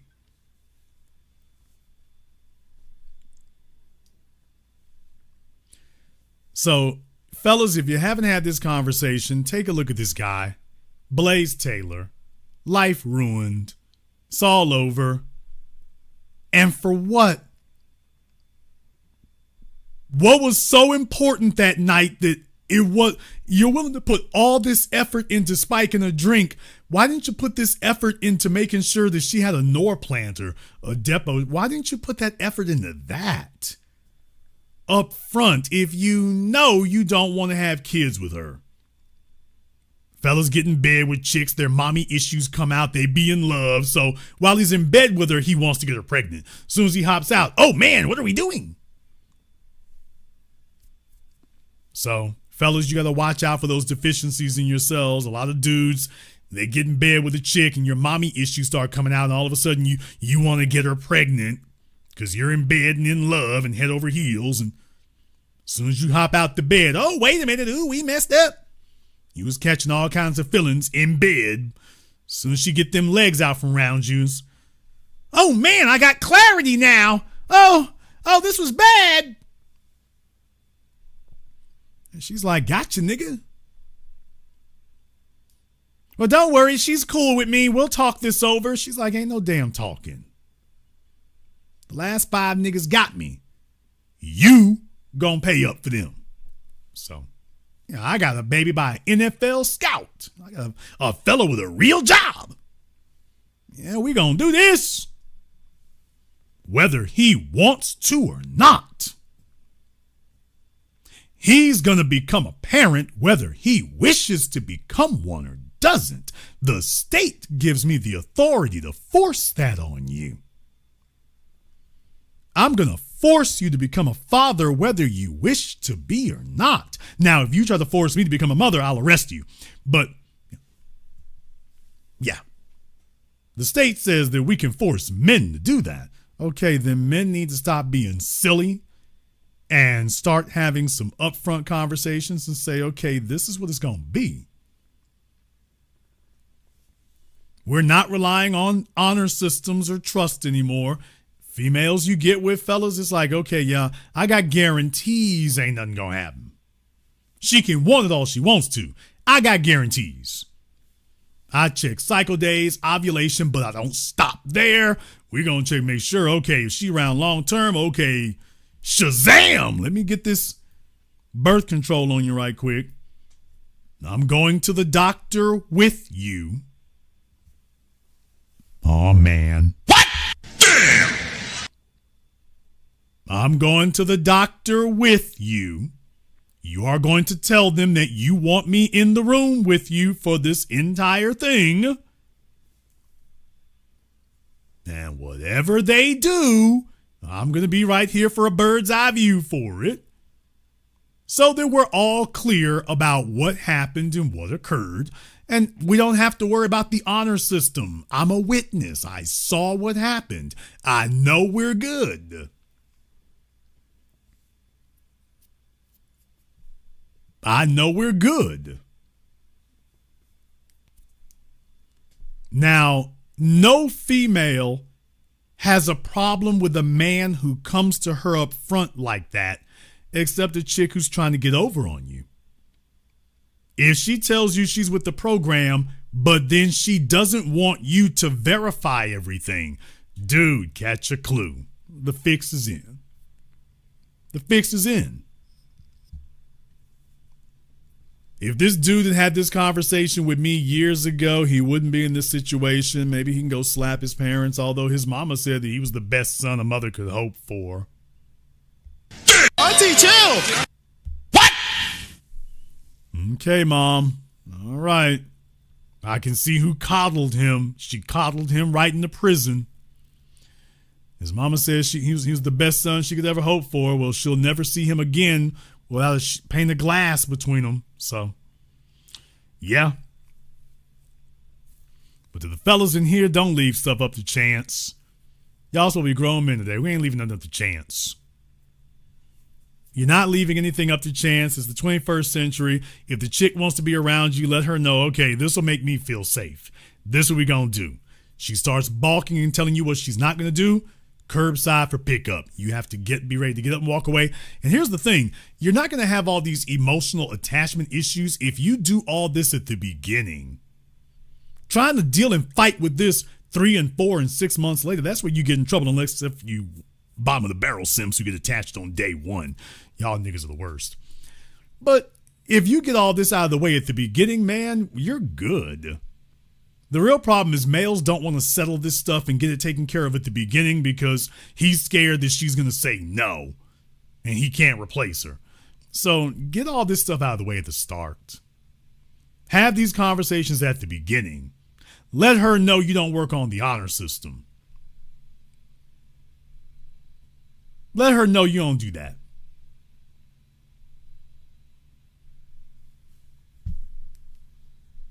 Hopefully y'all take this seriously going forward, or don't. I got fellas in here right now. Y'all fighting with baby mamas right now. She's gonna put your ass through the ringer, and she's already sizing up what level of torment she wants to visit on you.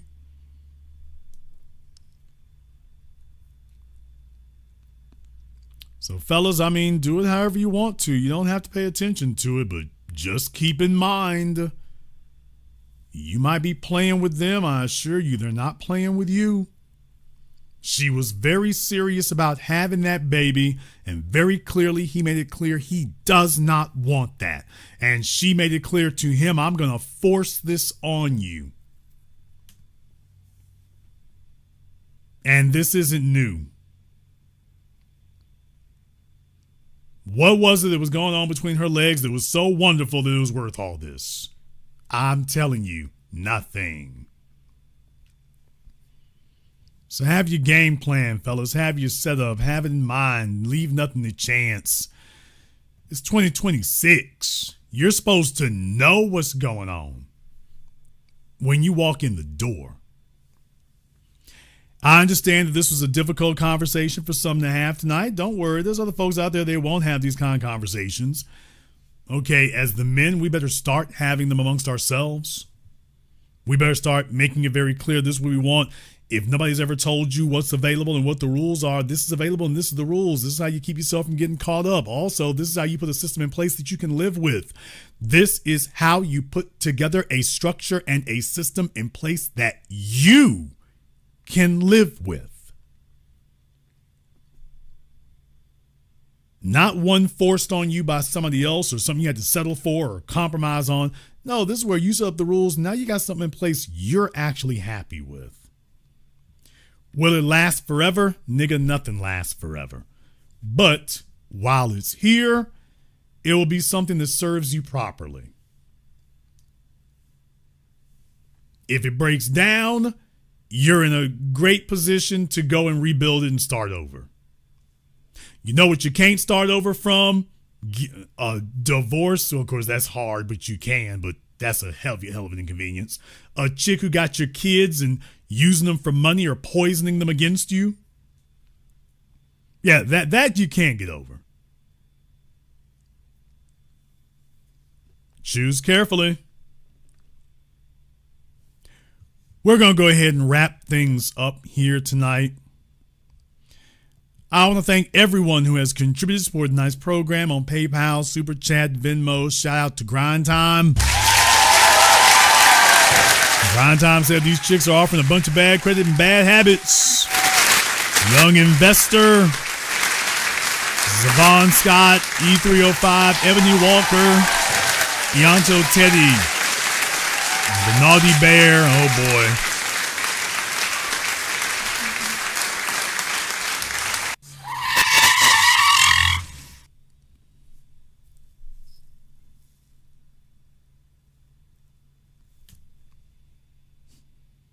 Oh my God, bro. Oh, hell no, man.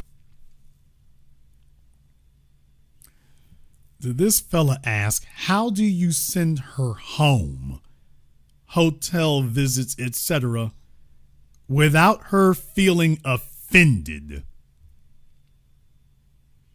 Kindly explain the soft landing technique.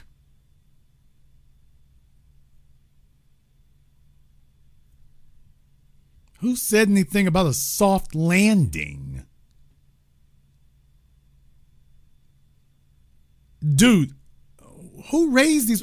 Who was the last female who gave you a soft landing? The women that men love don't give them soft landings. They give them clarity. What are you talking about? Explain the soft landing technique. The soft landing is to politely get her Uber. And deal with it, nigga. That's the soft landing. You can walk her down to the lobby. That's the soft landing. When it's time to go, it's time to go. The soft landing is walking her down to the front. You can walk her down to the lobby. That's the soft landing.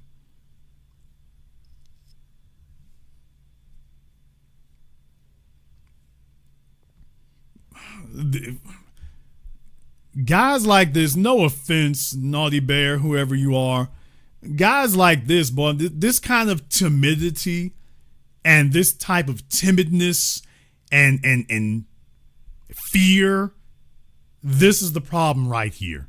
The men that women respect don't do that. You let her know from the beginning. You on a clock, you're on a time scale. Hey, baby, I got this many hours for you. I got this amount of time for you. That's the man they want. You are giving clarity. She knows you're not bull jiving. You know, she knows you mean exactly what you're saying, and that you telling her, okay, this is how much time I got for you. You know why? Because I got business to handle. And deal with it, nigga. Jason, how can you say it? Because she's supposed to know, baby, I got business to take care of. I can't do that laying up with you. I can handle business or I can lay up with you, but I can't do both. So this is how much time I got. These are the circumstances under which I can do that. And is you coming or is you not? And tell her, because baby, you're making this hard because you bull jiving around. That's it. No, what he's thinking is you can't really do that. He's thinking you can't really get away with that. You don't want her to feel offended. So what he's saying is, I don't believe you can't get away with that. No, it can't be that simple. Don't we need to give her a soft landing? You can't just do it like this. And what's the alternative? So this is how fellas start rationalizing. They start compromising. They start equivocating. This is how it happens. I want you all to understand something. There was no female who said this to him. What? Please understand that. There wasn't a female who said this to him. He's the one saying this to himself. He's the one psyching himself out. There is no female who told him that she would be offended or that she needed a soft landing. He's psyching himself out and questioning it because this is his fear and his anxiety talking.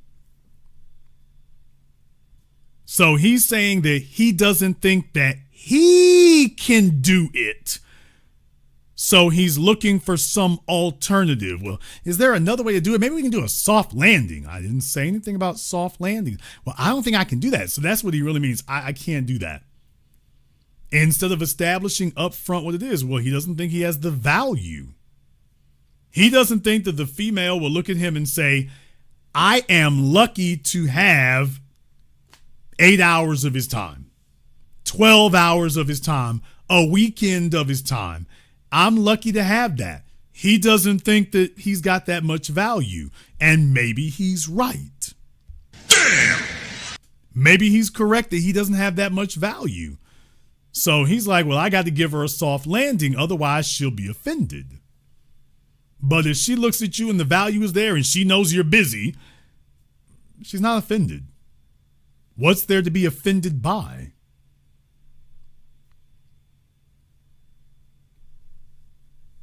She'll be offended. Can't we just let her down easy? When's the last time a female let you down easy? When's the last time she gave you a soft landing? When's the last time when she says she got to go to work, she means she got to go to work. She's done. Whatever her time is over, I got to go to work. Bye.